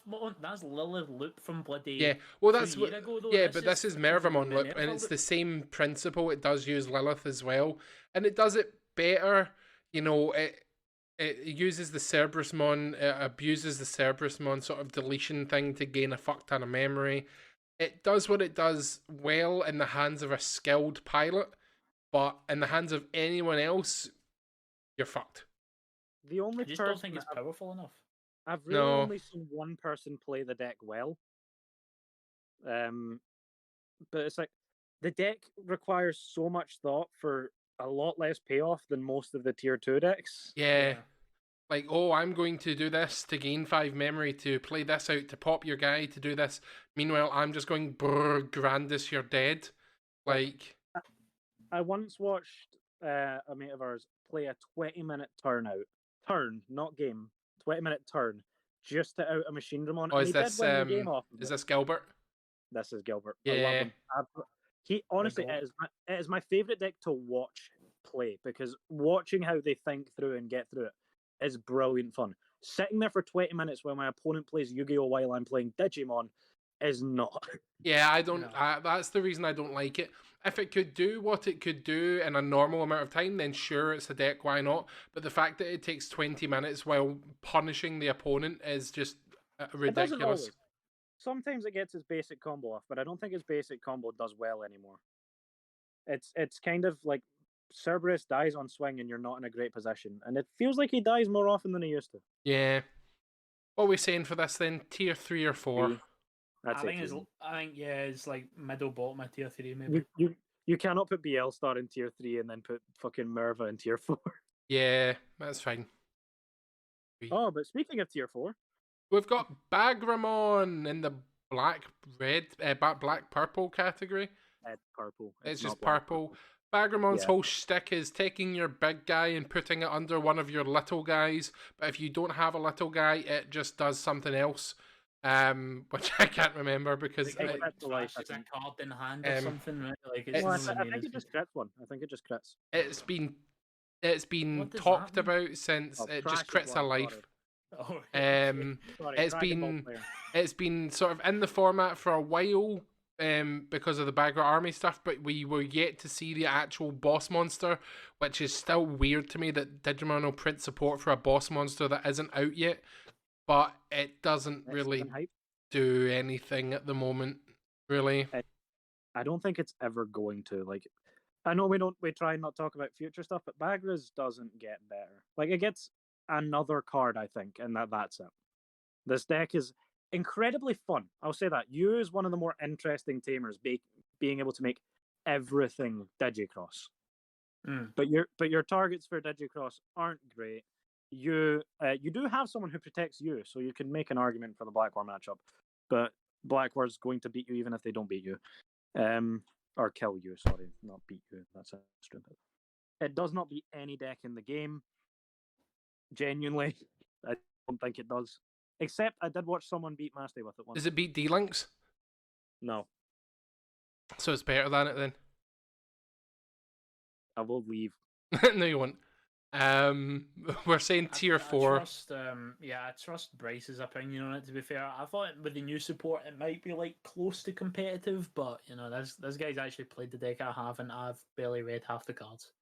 Yeah, it's a really interesting and fun idea that they refused to print a proper boss monster for. Like, he seems alright until you realize that I think you're paying like 7 for him every time. Something like that, yeah. Yeah. Doesn't do Although much. you can use 2 U's and make them cost 1, but then that's way too much setup. Use 2 me's. No, the tamer U. I'm not a He tamer. doesn't actually. Yeah, he doesn't. Fuck up. He doesn't actually. The tamer Amano. Oh dear. Yes, I am a man. Yes. He lets you digicross. are If you? you have multiple, you can use multiple tamers Mostly. at once and technically make Bagra 0, but it takes way too much setup. Yeah. Sounds like a lot of effort when Grandis just goes right through your security. There's like a lot of effort when your opponent just goes rest for me. Oh Christ. Is this a problem in the deck that we're talking about? Oh, this deck's pretty cool, man. Oh no, but there's this other deck just goes brrr and runs you down and you die on like turn 4. Yeah, pretty much. Bagra's just dies to everything. Bagra's could probably lose to Lord Knight. Hey. I think it'd be a hard fought matchup, but I think Lord Knight could win it. Not the new one. Sniff. Yeah, Oh, maybe it could. I can't wait You for us don't to know. talk about the Royal Knight set and we get to talk about 3 decks because there's only 3 decks in it. That'll be fun. Anyway, moving on to Red Purple Imperial Dramon Virus. Man, I like this deck. I've finally built it. I was testing hands, and like, see when you guys shadow test against yourselves. I've played with people that shadow test themselves, and they give themselves like, oh, he's going to give me 5 memory, and I'm like, is he? Fuck, mate, you test at 1 or 2 max unless you've got a tamer out. And I tested hands, and it does so much for so little, assuming you can feel the trash. But I don't think it's better than anything. I think it's tier 4. Yeah. Like, I really like it. I think it's really cool. And like, Better than if you can get the full stack and you can swing into security, great. Cool. You don't do anything after that unless you get. But then it's super easy to get another stack going because all of your guys are already in trash, and the deck draws its entire deck in 3 turns pretty much with the amount you digivolve. But yeah, I don't see it being very good at the moment, or in general, because it seemed like sort of a one and done package that they done with EX3. Yeah. Into Sad tier to say the 4 least. you go, Saj. Putting in 4, I'd have stuck it in 3. I No, mean, mate. I would love to, but I'd say it's better than I Aegis. think it's I'd tier say above 3. Aegis. I think it's tier 3, but that's up to you guys. I think just like it's not consistent, right? But when it high rolls, it's cancer. But it doesn't do it very often is the issue. Yeah, tier 3. Can we Get that. Can we please put Bellstar down in tier 4 where she belongs? I think it's better than Bellstar, man. I think it's better than I Minerva think Loop and all, man. Bellstar being in tier 3 is going to cause us problems. I don't know. But then we can just sort them all at the end, man. Make sure they're all roughly in the right position if you want to do that. Yeah. Do we going long again, though? No, we're fine. We're doing fine. Good. I'm in no rush. We are moving into the we're going to talk about Reapers at the end because it's the one outlier in the white, but we're moving on to black, where we've got Dark Nightmon. COB, how do you feel about Dark Nightmon? You are the Dark Nightmon average enjoyer. Yep. Played a shit ton of it in BT10. Very fun deck, very unique, interesting. I just think, sadly, it is a meta where it can do very little. Now, there has actually been some lunatic out there. I'm not actually sure where the tournaments have been, but he has had 2 top 16s with Dark Nightmon and EX3. I think, unfortunately, though, the meta has actually got worse for Dark Nightmon, if you can believe that. I think Black Ward just dicks it. Grandis, I mean, there's an argument for it being able to do something against Grandis. Dark Knight's like a very strange deck because it has like some very good aggro elements and some very good control elements as well, and then it can kind of just go forever because it has a crazy value engine that its Digimon get deleted and pop out like Matryoshka dolls. But yeah, I think unfortunately it doesn't do very much. I think it would be generous to put it at the bottom of tier 2. Which is painful. I'd say I'm sorry, but I'd have to say it's probably down to tier 3. Like I've played against a lot of Dark Knight as well. I've not played it, but I've played against it a lot. The deck is not bad. The deck is by far not bad, but it's probably the you're right. The format's just not good for it at all. It feels a bit like Discount Black War as well right now. Yeah, I mean, the issue is, like, it can do nothing into Black War because it's immune to de-digivolution, and unless they're stupid, don't know what the deck does, and they leave a level 5 out on board that gets de-digivolved and popped, it's really not caring about any of the plays that it can make at all. Again, it's just, I don't know, man. I don't even know how this madman's topped twice with it, frankly, but fair play to him. Yeah. I mean, I don't know a lot about the deck outside of me playing against it against you, Callum, so I would probably leave it up to you guys more. I'd be happy with like bottom of tier 2, top of tier 3, etc. I put it probably closer to top of tier 3. Yeah, I would stick it at the very top of 3. Sounds quite slept good. on, though. I would say very, very much more powerful than you would imagine. If people aren't expecting it, that thing could literally steal tournaments. Yeah. Oh, here we go. We're back in the saddle. We're in black, baby. It's my territory. What can I say? Yeah, I've moved them around slightly so you're not always talking, but we've got Commandramon now. Yep, the brigade that is D. Sadly for the brigade that is D, the wins are no longer free. It's actually a difficult one because I would honestly say, see if Black Ward didn't exist, it would probably still be pretty good. But just based solely on the fact that it will get absolutely shafted by Black War because it's immune to every option card under the bloody sun, I think it has to go into tier 3 for the first time in a long time. Oh no! Don't be so. I would say tier 2. I feel like it's unplayable now, man. I really do. I think the new support is literally worse than the old deck as well. I think I've came to that realization. Yeah, I think you're literally better than running the security control version. Yeah, but it's not worse than Red Hybrid of all things and stuff like that. It might be and All Force. I think it might be, man. Like, literally, if you think, I'm imagining Black Wargrey is going to be 40-50% of the meta, man, I think you just lose to 40-50% of your games then, and then what are you doing? Plus, like, I don't think Bloom Hydra is your most favourable matchup. Bloom Hydra's okay. I didn't play a lot of it. I can imagine it's like a little 50-50, maybe slightly favoured. Grandis is a free matchup. Melga is a free matchup. Cross Hearts is literally impossible if they don't break their boys off. Mastermon is fucking close to impossible as well. I was gonna say you're one of the few decks Mastermon actually like destroys. Yeah, I was raging, man. Like I thought Mastermon was dead, and then when I went into an Ultimate Cup with the D Brigade, I got 31st place or something like that with it. and I was raging because my first match of the day was against Mastermon, a deck that people had thought was deed in BT10, but it was not. Flame sad. Hellstype just ruins your whole strategy. Yeah. So top Yep. of tier 3 then? Yep. Yeah. Sad but true. And just remember, like we've said, it's tier 3, but that doesn't mean the deck is shit. That's what we're putting in tier 4, like D-Links. Tier 3 is just not very good at the moment. Yep. For Wow, Poor finals. Poor meta for the deck. What did I do to you, man? It's just funny. I don't like it. Listen, It's just it's not about what you did to us. It's about what the deck didn't do to the meta. which is shape it in any way. Have any impact whatsoever. I cannot believe you, man.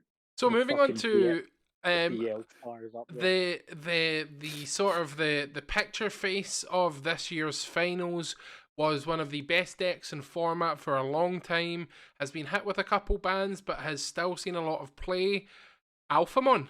I played Alphamon when it was just a one set and you had to run shit like Chumon and fucking Sukamon to evolve and that sort of stuff. Not Sukamon, Numemon or whatever it was. I was like, what the hell? Um, There's no way. Numemon. It was not good then, and then it started getting all of its pieces, and I really enjoyed the deck. I've still got it built, and it does a lot of stuff, but it's sort of fallen off in terms of competitive play. Yes, it got hit by the Doru Greymon limited to 1, but I still don't think that made the deck bad in any way. It just made it a wee bit slower. But I still think it is a highly competitive deck. The one thing it doesn't do is pop anything, but it can protect itself a lot. And if we're, I don't think we see it a lot at locals, etc. But I honestly think the deck is tier 2, maybe tier 1.5 at the bottom, because whilst we might not see it, I think it's still very, very powerful.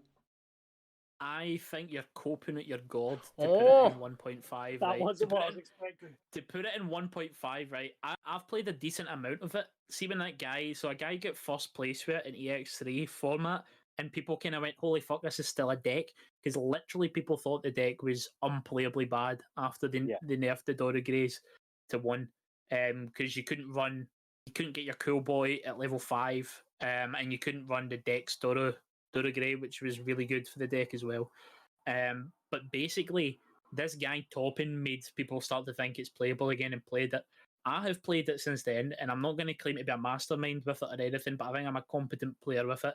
And sometimes it feels so much more inconsistent, man. You need to put in so much more work as well to be able to actually like OTK people, and I don't think its control elements are that powerful either. But it can certainly pull something out of nothing and have somebody's trousers down quite easily if it does see the pieces. So I think it's like a reasonably strong deck, but I don't actually think it's going to do bits here, if I'm being honest. So, like, I kind of agree with you, Callum, and then, like, the deck's game plan changed from OTK to try and drag games out a bit longer with your D-Digivolve and, like, you can kill 5 drops on swing and stuff, which in EX3 was decent enough, especially against Bloom. But it relies a lot more on Cool Boy now, so in the Blackwar matchup, that's going to get destroyed. Not really many wide decks that we've put, or that we're expecting to do very well, so it doesn't get much benefit from that Greymon kill and stuff.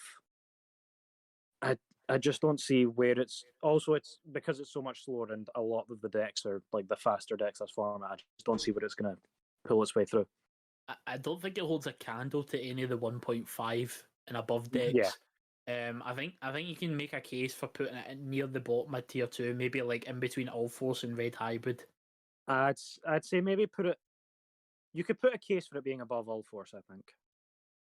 Yeah, it's not. Allforce should be slightly higher. It is not worse than this deck that is super consistent. Is not worse than Allforce. The problem is it's not not consistent, brother. It's not super consistent. See, honestly, when I've played it, it feels like a lot of the time you're literally just sitting going, oh shit, play a tamer, oh shit, play a rookie, oh shit. Like it's not that uncommon. I was surprised the deck wasn't playing 4 black memory boosts, by the way. I think that's one thing I would swap about it. And maybe even instead of Cool Boy, but I don't know. Cool Boy's so good for search. Cool Boy searches your whole deck, mate. I know, but it's so annoying that it like literally only has one stage in the whole evolution line that you can pop to gain memory off it. It's No, it's you've like got two. literally What do you mean? 4 cards. Nah, because you can't do it at the 5. Oh yeah, true. It's quite hard to pull off at the 5, isn't it?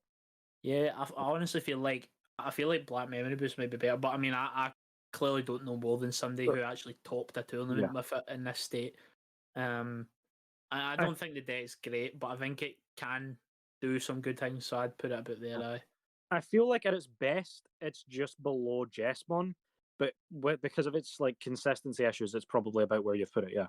See if it sees. Well, this is the thing, right? I heard someone else talking about this in a competitive breakdown. They said the phrase, and it sounds stupid. This deck can feel tier 1, and I was like, that's dumb. Actually, it's not dumb. It makes quite a lot of sense when you stop and think about it. Like if every deck was fighting each other and it had the perfect hand, what would that deck look like? And I think if it saw the perfect hand, it could be like a 1.5 or something. But what are the odds of that? Yeah. It's a really polarizing one. I don't think it's gonna do too much. Nah, doubtful. Alrighty, so middle-ish, we're getting quite a few in the list now of tier 2 then. And we are moving on to Machinedramon / Chaosmon / Chaosmon X Antibody. He's Doesn't the exist yet. He is the best he's ever Chaosmon's a been. man with a sword. Chaosmon's a man with a sword as well. He is a very distinct Chaos. Oh, sorry, Dramon, Chaos mate. Dramon, my mistake. Yeah. Sorry, it's fine, man. It's fine. It's easily misunderstood. Anyway, this is the deck I'm taking to finals, people. I love I Machine didn't Dramon. think you want to announce it. No, I don't mind, man, because people aren't going to really be taking for it. I don't think. I think you're a fool if you do take for the matchup. I don't think there's going to be a whole lot of people playing it, but it's finals for himself. yeah. I mean, I'm trying to rig it, man. Don't take for Machine Dramon. Shout deck, really bad. No, I'm joking. So in testing, this has been performing very well for me. My friend, the guy who's been brought up about 3 times so far, Sheck, has been in the damn lab. I've been in the Rumble cage with him, and he's a good player. He's a good deck builder, so I do trust him to help me get efficient testing in.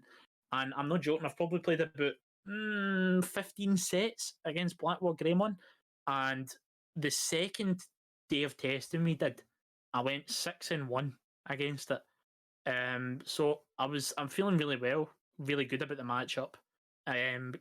Machine Dramon can quite easily make a giant stack that's 15, 16k, 17k sometimes. And then it can use the same Metal Greymon that Blackward Grey has in its deck to swing over it. So that's a good thing about it. It also just feels like it's an insane control deck now. If you aren't aware, Analog Man / Anal Man that has been released lets you redirect attacks from a player into a Machine Dramon. So you set up what I like to call Anal Zodia, where you've got enough anal men on board. Fuck. Just 2+ anal men is basically Anal Zodia, because you've got like a giant 12k guy who can protect like 2 or 4 times if it's the right Machine Dramon, 2 or 3 times, sorry. And yeah, they can't swing over it. You force them to attack into Machine Dramon, and then if you've got the new Metal Tyrannomon card that trashes opponent's security whenever it deletes a Digimon in battle, you're like, right, big man, force yourself to swing into me, you trash one. It feels really good. It does have an issue where it can brick. Any deck that's running like 14, 16 level 5s has bricking issues, but when it gets its hands off in time, and it's starting to feel way more consistent for me, it feels very powerful. And I think it has good. The reason I've chose to take it, other than the fact that I really like Machine Dramon, I've wanted to play this deck since it came out, but the price point was always a bit edgy for me. I actually think it's got a winning matchup into Blackwood Greymon, a free matchup into Grandis, a decent matchup into Examon, where Garurumon or Melga is kind of 50-50 toss up at this point. It depends on who sees what first. It can deal with a lot of the top meta contenders here. And I'll be honest, man, I'm struggling to decide whether I want to say bottom of tier 1.5 or top of tier 2, to be honest, boys. What? After everything you just said, I was expecting high tier 1.5 or Nah, maybe I one. can't quite say that. I can't quite say that because, The way you funnily were enough, I talking think it actually gets a bit gatekept by some of the lower kind of the decks that aren't expected to be like top 3, top 5. I think it actually gets gatekept harder by some of the side decks.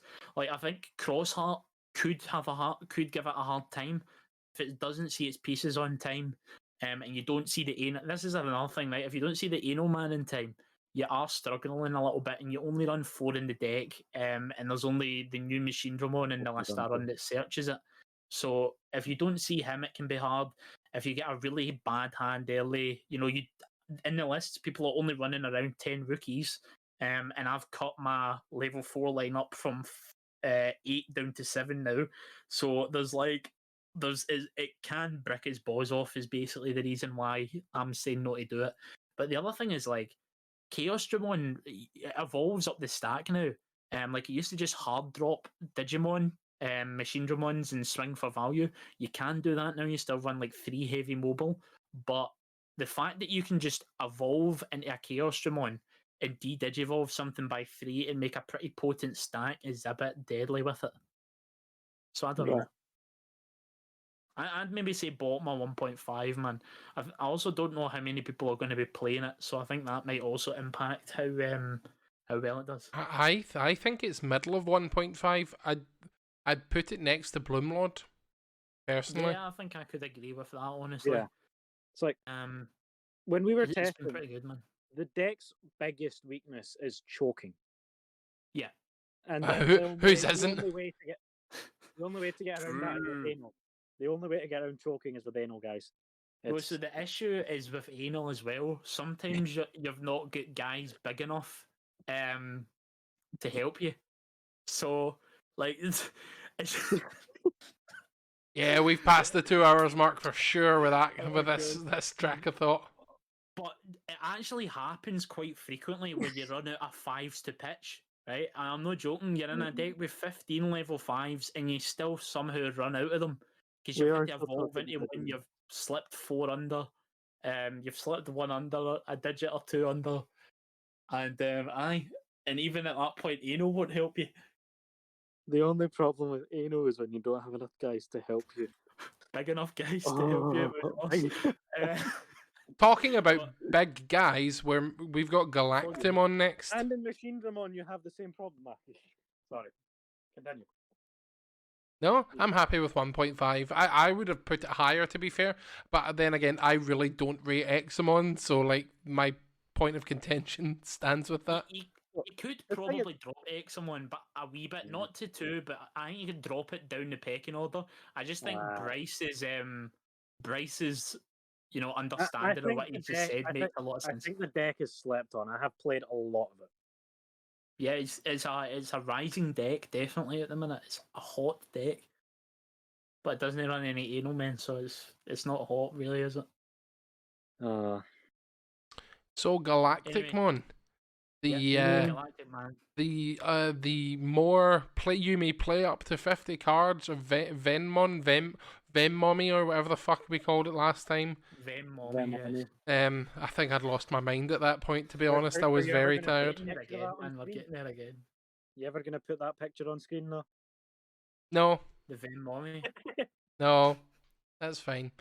Yeah, Galacticmon, I've not seen it making waves. I've not even seen anyone building it. It doesn't really do anything. It's got no protection effects. It can pop a few things. Trolling? Oh yeah, after you get to Galacticmon. Oh yeah, Trash 4 sources stay on the field. I think you'll find Yuya as the best protection effect in the game. No, Galacticmon's is better because it's literally unconditional. It protects it from everything. Except minus. Here's a question, Adam, right? Yes. De-Digivolve. So it protects from De-Digivolve, right? I don't know. Galacticmon's leaving the field, mate. Does it say this Digimon leaves the field or this card? If it says this Digimon, then it doesn't work. Someone told me it did work, right? But if that's not the word, then I don't know why it would. When this Depends on the Digimon wording. would leave the battle area, then it shouldn't work because the Digimon itself isn't leaving. Yeah, it's not. It's not leaving the battle area, but it would work for Chaos Brigade. can I just point out why did they make? Why did it feels like they've went out of their way to make other decks weaker against Blackwall than they need to be? Yeah. Like the Blackwall is immune to so much. Even if you take options out of the equation, the fact that it's like immune to D-Digivolve means D-Brigade can't play against it, or like half of the black decks can't play against it. It's immune to DP deduction and all this, so the yellow decks can't play against it. It's like, come on, man, why did they need to put them over so hard? I think without Yuya, you can technically be immune to every effect that isn't battle. Yes, it is. You're immune to bouncing, bottom decking, deletion, minusing, and D-Digivolve. I can't think. The only thing you're not immune to is Chaos Degrade. Yeah, you are, because you're immune to options. Oh. No, I mean without Yuya. Oh. It's pretty ridiculous, man. No, yeah, X antibody stops it. Because it's leaving play. Chaos Brigade? Is that leaving play? I thought Yeah. it would turn to hand Does the Digimon just say when this would leave play? Yes, it's when it would leave the field. No, man, that's a joke. Were they high? Yeah, probably. I can't believe this, man. I can't believe this. So, like, just if you don't expect this deck to get nerfed, man, you have no faith in Bandai as a company. I mean, I don't have faith in Bandai, and I still expect it to get nerfed. Adam, you're trolling. The Inherited says when it would be deleted or returned to the hand. Oh, my mistake. Sorry. Right, I was so like, surely no, man. So without Yuya, the only way to out it is Chaos Degrade / Lonky Added Just play Tasker Kongu. Bagramon. Or Bagramon. Yeah, No, that's return. Oh no, wait, no, it's not return to hand. I'm trolling. No, Bagra does put it under a stack. Right, so that's just about sums up Galactamon in a shell nut. Nah, it's not. It's not meme worthy. I'd say it's I'd say it's near the top of tier 3. Honestly, right? Yeah. No. Yeah. It's worse than Birds and It Bees. is not better than Imperial or Gallant or anything like. Not in the slightest. No, you're mad, mate. Listen, if you've not watched the card protagonist video, it looks pretty sick in that. Oh yeah, great. It is tier 4, 100%. Man, you're gonna use it right. Does that mean you will not see one single Galactamon top 16 for the whole format? I do not think we'll see a Galacticmon top 128 the whole format, let alone 16. You're running it, mate. No. It's Okay, not that bad at all. It's not top 116ing. It might 128 if someone gets real fucking lucky. I would bet cardboard or paper that it will get top 16 at least once. I don't think so in the slightest. Right. Well, again, we've got 2 bets going on now. I would bet. We haven't decided what the other bet was. Man, I can't even remember what the bet was. Was it Imperial? I think it was Imperial, but we never decided what it was. There's no way Galactamon's meme tier. If somebody took that to meme night again, I'd slap them across the face. Really? I think I'd be fine with that, mate. Mate, you're running it. You have clearly not seen it in action. All this means is that on meme night, I get to sweep with D-Link. Let's go. That is true, man. That is true. So D-Links is tier 3, yeah? Yes. Yeah, I'd say my tier 3. I actually can't believe you're doing this, man. It's not a good deck. I will huff on whatever copium you give me, but I do not think Galacticmon in its current state is any good. It's not that bad, honestly. We'll see, though. We'll see. Moving on to Pooh. Yep. Sukamon, Etamon. 2 Pooh experts here. If there is. And we have very, very different opinions. Let's hear them. Oh, do we? Because I'm assuming you're wanting this in tier 3. Tier 3, aye. Bottom of tier 3. So, here's what I think the deck does. The deck lulls you into thinking that you're close to winning, but you will almost never win. And I don't think that's exclusive to a deck. The deck can 9 times out of 10 hit 4 security. But that's like every deck that plays things for 3 memory in it, though. Yeah, it's like that's regardless of what you're playing against. But the chances of you hitting those next 2 security are like 10%. That's all I found playing that deck for like 2 local. I don't know, bro. To quote the Master Sheik once more, maybe you're just not playing it right. Nah, I'm joking. That's quite straightforward to play it. But I don't know. I think it's got a lot of good merits to it. They've just, like we said in the previous episode, every chance possible, Bandai have made it way weaker than it should be. It's like it's an in archetype, pretty much specific line of cards, right? You couldn't go, I'm running this in black, I'm running this in yellow. King Sukamon would not fit in anything else, but they're like that, nah, he's 4 to go into unless it's over a Sukamon. Etamon is a shite card. Even if you didn't discard a Sukamon, it probably wouldn't be worth running in a deck. And still it costs 4 for everything over a Sukamon. We also recently found out, right, and maybe I should be making bets tonight, because last week I said I'd bet my ISA that Sukamons did not strip. King Sukamon did strip effects from Digimon. It turned into a poo, but turns out it basically just turns it into a white Digimon who's Yeah, called it keeps its Sukamon. effects. Yeah, Very pointless. 15 minutes later, this was discovered. Yeah, so Blackwar can be turned into a poo, but it keeps its effects. Which So is just stupid based on the wording of the card, I think. Which also means, because Gaiomon has the effect to be treated as a Greymon, Gaiomon keeps its protection. Yeah. This Ridiculous. is one of... It's actually like the FQA is. I believe it's on Gaiomon still being treated as Greymon as the FQA. It is, because they didn't actually state explicitly in the FQA that it kept its effects, but it did state explicitly, if it says on the card that it's treated as such and such by name, that is an effect, so it gets to keep it. So that's how we worked out, or Bryce worked out that was the case. But again, I just absolutely ridiculous, man. Even if the deck turned it into a fucking white Sukamon vanilla token that was nothing, it was still not even that good at that point. So the fact that that's just bloody icing on the shit cake is actually made me really angry. And I actually have to think at this point, if Bandai have went out of their way to make this deck crap, no pun intended, because they don't want to make a powerful deck based around a weak in the canon Digimon like a poo. Someone at Bandai hates Etamon. Yeah, straight up. I mean, Metal Etamon's not a bad card by any stretch, but it's just the cards around the archetype, man. Oh dear. And then even Metal Etamon, you could make arguments that it should have been like an in-archetype Omnimon's What or something like that on a level 6. But it would be much better that way, but yeah, like they've absolutely fucking ran it down with this deck. And you do I somehow think want it's it tier 4? Nah. I mean, tier 3 is like something that could steal wins from some of the better decks. It can steal wins. I've stolen wins, man. For that. Team 4 is garbage, man. And that's why I think half of these tier 4 decks, apart from D-Links, obviously, should be a bit higher.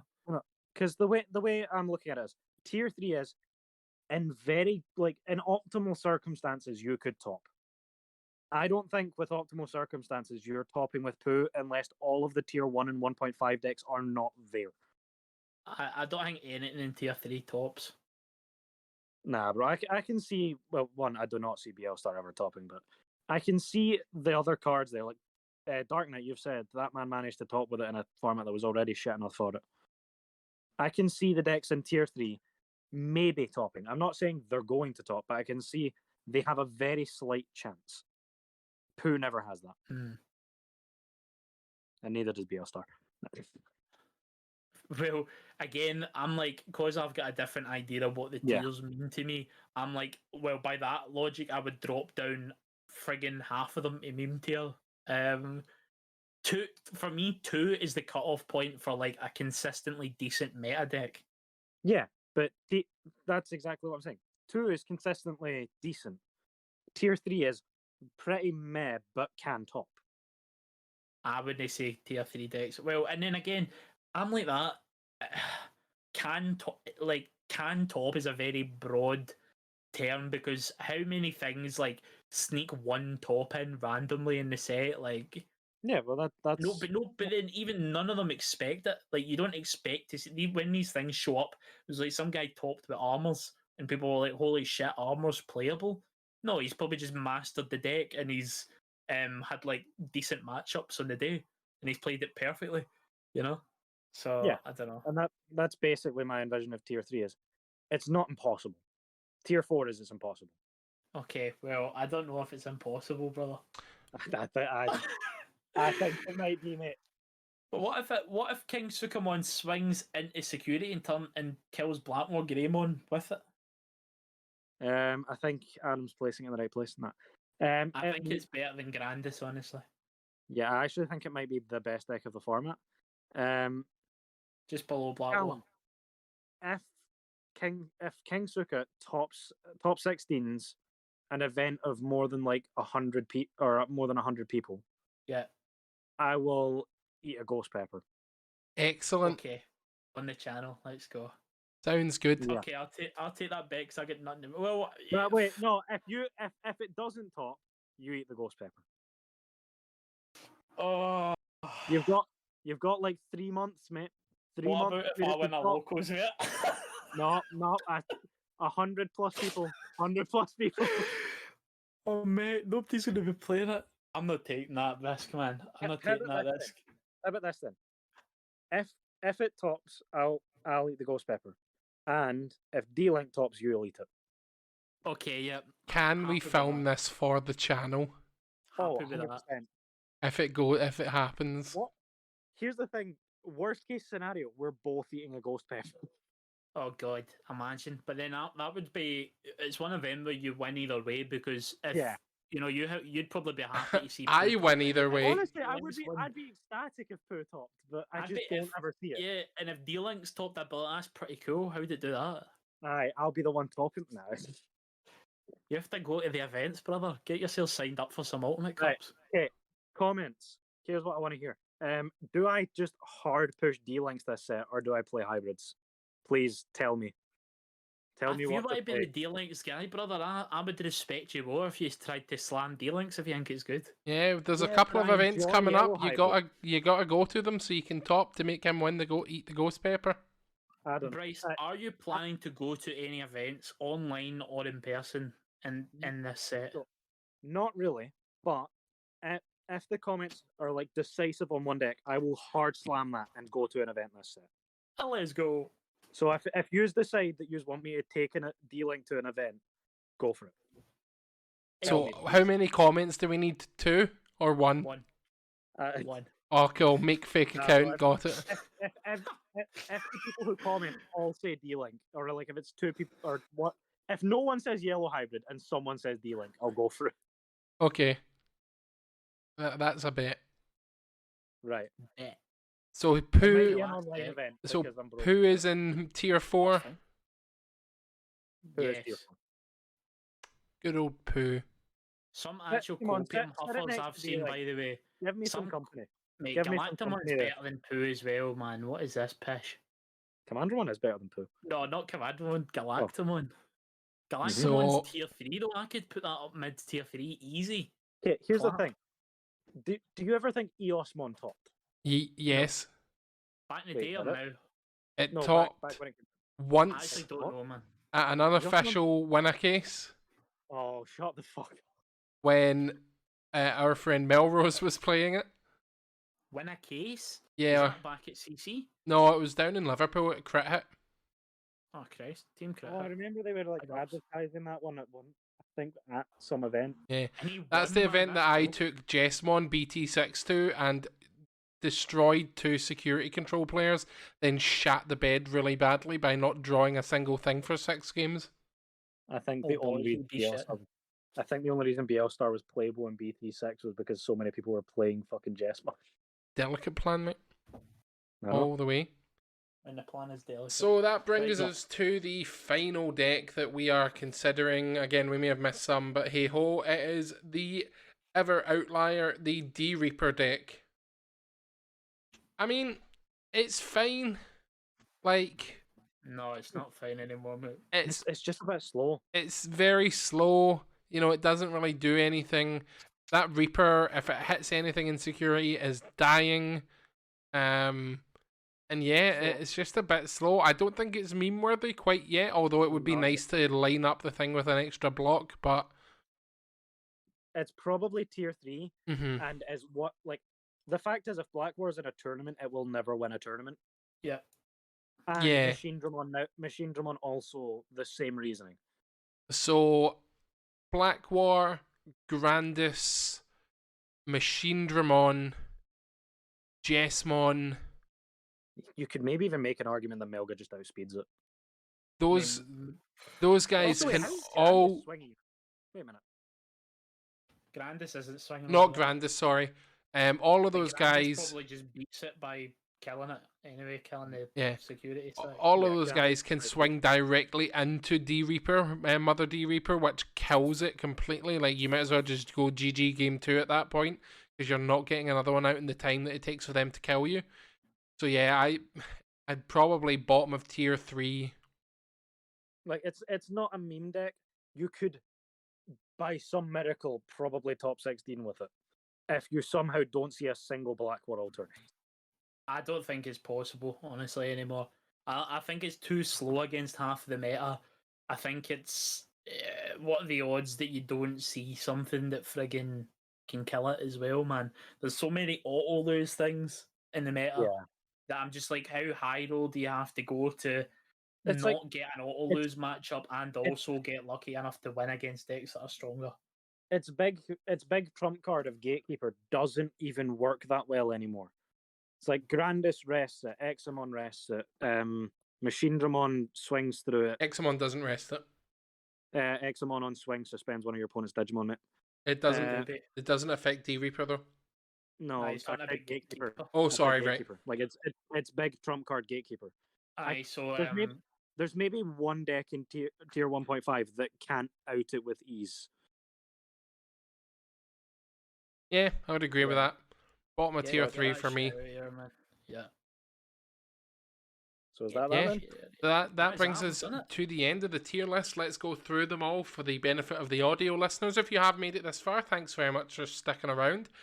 So, starting in the meme tier, we've got the Aegis Dramon Spit Out deck, This is the Galactimon, top. Birds and Top Bees, one, Birds and Beasts rather, B&B, we'll call it. Mirage Galgamon, Bagramon, 4 Great Dragons, the Pooh Sukamon line, and D-Links. Yep. Or tier 3, which is not very good at the moment, we've got Commandramon, Dark Knightmon, Imperial Dramon, Gallantmon, Armor Rush, Imperial Dramon, Purple Red, Mervamon Loop, Beelstarmon, and D-Reaper. For tier 2, which is decent but may struggle, we've got War Grey X, Jessmon, Venusmon / Yellow Hybrid, Blue Flare, Alphamon, Allforce, and then Red Hybrid / Ancient Greymon. Moving into tier 5, which is the great decks that we expect to see do well, we've got Metal Garurumon 1.5. X, 1.5, sorry, Bloomlordmon, Machine Dramon, Examon, Shoutmon, and Mastemon. And then tier 1, best of the best, we have, of course, Black War Greymon and Grandis Kowagamon. All right. How do we feel about that, guys? Yeah, good mate. That was really funny. Yeah, Enjoyed doing that and arguing. listening to the meltdowns were great. I know it's going to be insane, man. I mean, what do I think's wrong about this majorly? Or, I mean, most of it's right, obviously, but obviously most of those correct. But Galactimon needs to be at least top end of 3, I think. What else, man? Pooh should be up in tier 1. Pooh should be top of tier 1, yeah. Like, I would probably argue that Yep. Allforce should be lower and Examon should be a bit lower, but other than that... I think Alphamon should be bottom of tier 2. I think Allforce should be, encroaching the top of tier 2, maybe. I can't believe BL Star isn't in meme deck. Mastermon should be well, actually, I don't know. Tier 1.5 is all pretty close, man. They're all pretty close to each other, I'd say. Yeah. It's going to be very hard to predict like the second through fifth place decks. Black War it's just kind of going to be the best deck. Try to figure out where everything else around it fits is the big thing this set. Yeah. So, like I said, we've got finals this weekend, which all culminate in the World Championship finals, which will be live the second weekend in March, or the third weekend in March, both of them. And we'll kind of see what gets crowned the best of the best for the sort of 2022-2023 format. And then soon after that, we will have BT12 releasing at the end of April, ready to usher in a new sort of format where things just get hard played a lot more often because it is the Royal Knight set. No, it's not. It's the Arrestor Dramon set. I'm talking shite. Yep. We've been going on too long. I'll leave the rest talk shit. So yeah, let's leave the tier list there. Obviously, if you are watching the video, you can see it, and we will post it on the channel as well. So check us out on Scots TCG if you've not seen it already. And let's move on to the comments from last time. If we want to take it away. I believe you do. Yes, so we've got a wonderful comment shut up. Wonderful comment from our friend Paul, who is local to us, saying, really enjoying the Bearmons line art from the Digimon World 3 game. Might just play it so I can nerd out. Yeah, the one thing that we like about Digimon, perhaps the only thing at times, is that the artwork is really, really nice.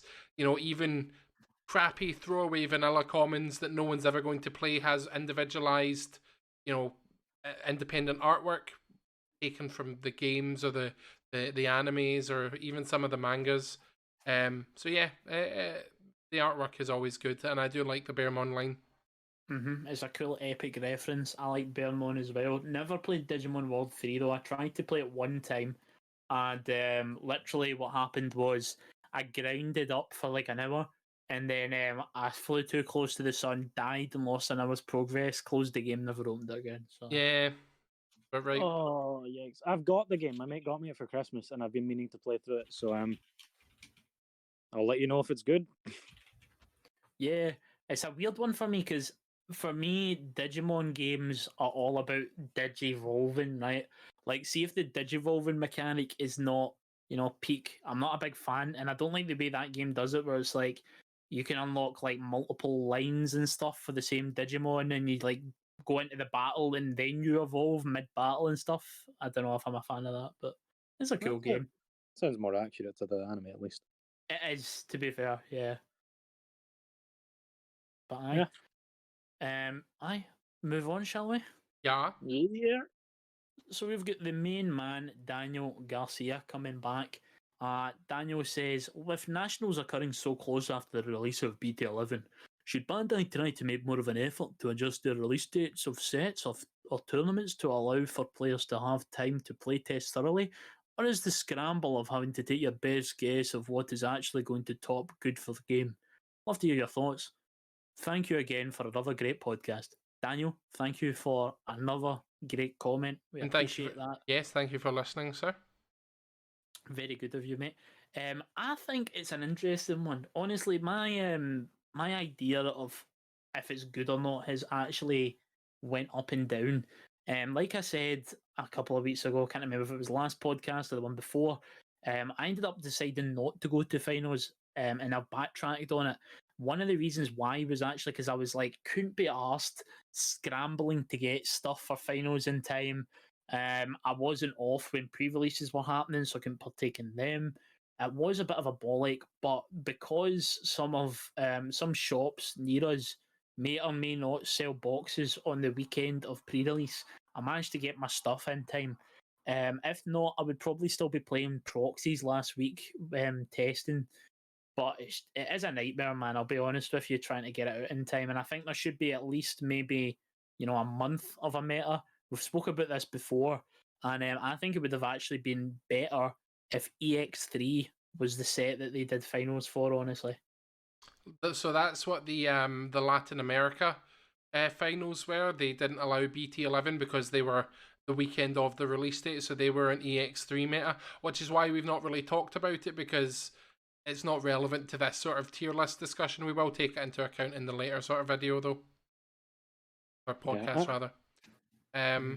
Yeah, like, I would love Bandai to, in the nicest way possible, get a grip of their release schedule.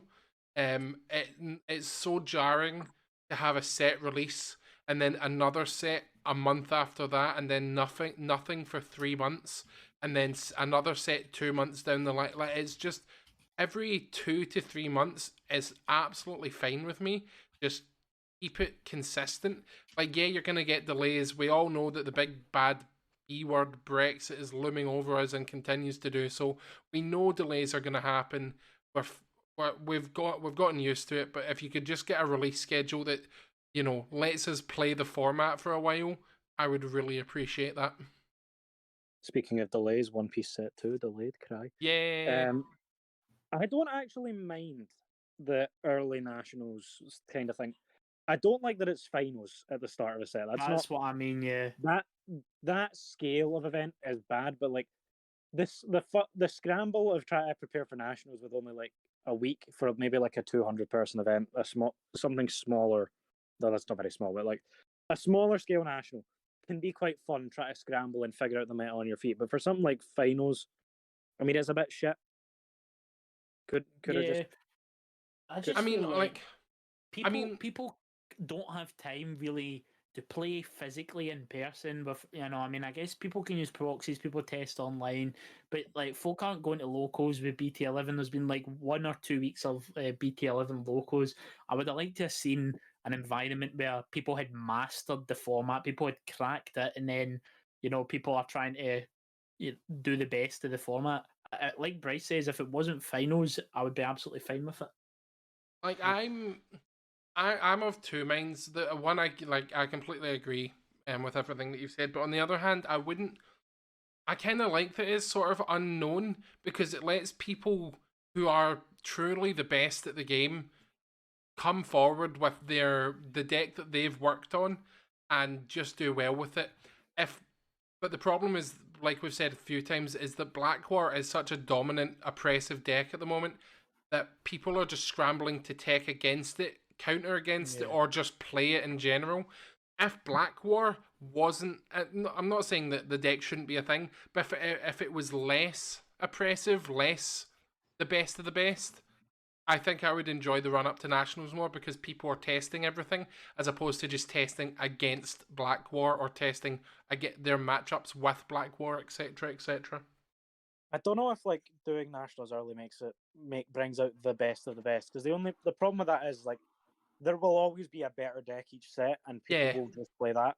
Whereas like the guy who's topping with Dark Knight, he's probably spent fucking weeks worth of time testing and fixing that deck. Stuff that you can't get out in like the first 2 weeks because you've got other stuff to do other than just test.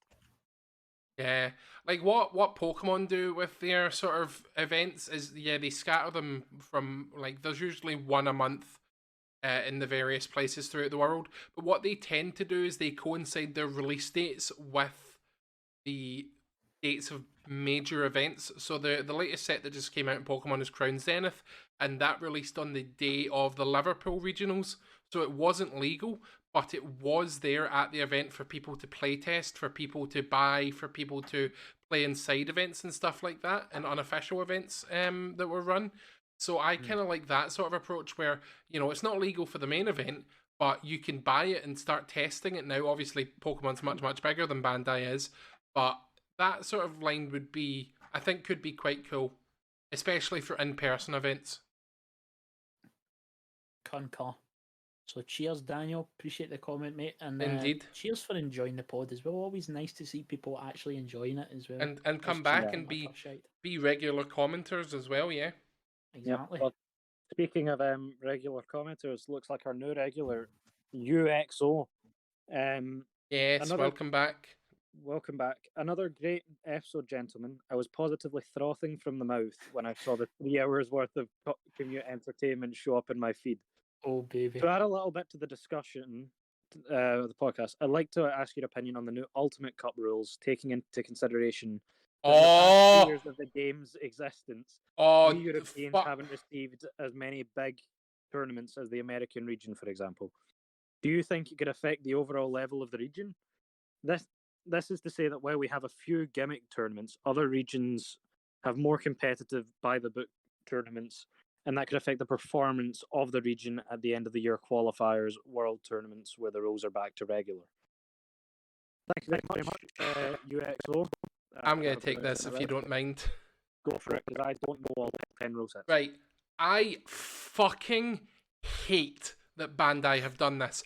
I hate it. It is their worst thing to date, and it is it is so annoying So Calm down. for the new Ultimate Cup rules, what they previously allowed you to mulligan and they previously allowed you to sideboard, they have instead released a voting option of 10 different formats, and the most popular one will be chosen from formats that include start each turn with 10 memory, or, just hard play your guys, or each of your Digimon are also a counter that you can use to block attacks, such as One Piece, and a whole bunch of other random things. And I say this with the utmost love for everyone that I play with, play against, or judge for, but as a judge, players are fucking idiots. I can hardly get them to read their cards correctly half the time. I do not think they should be voting on what the format should be. And it is just so annoying that Bandai have just went, yeah, have this. Don't consider the judges that have to, make up Mate, rule you sets. work for us. And You work for absolutely us. Stop not. crying. Nope. Wow. Wow. They've not released any sort of format guidance for this. They've not prepared their judges. They've not done anything. It's not going to happen, man. It's not going to happen. So I hope Have you that seen everyone the just community's chooses. reaction?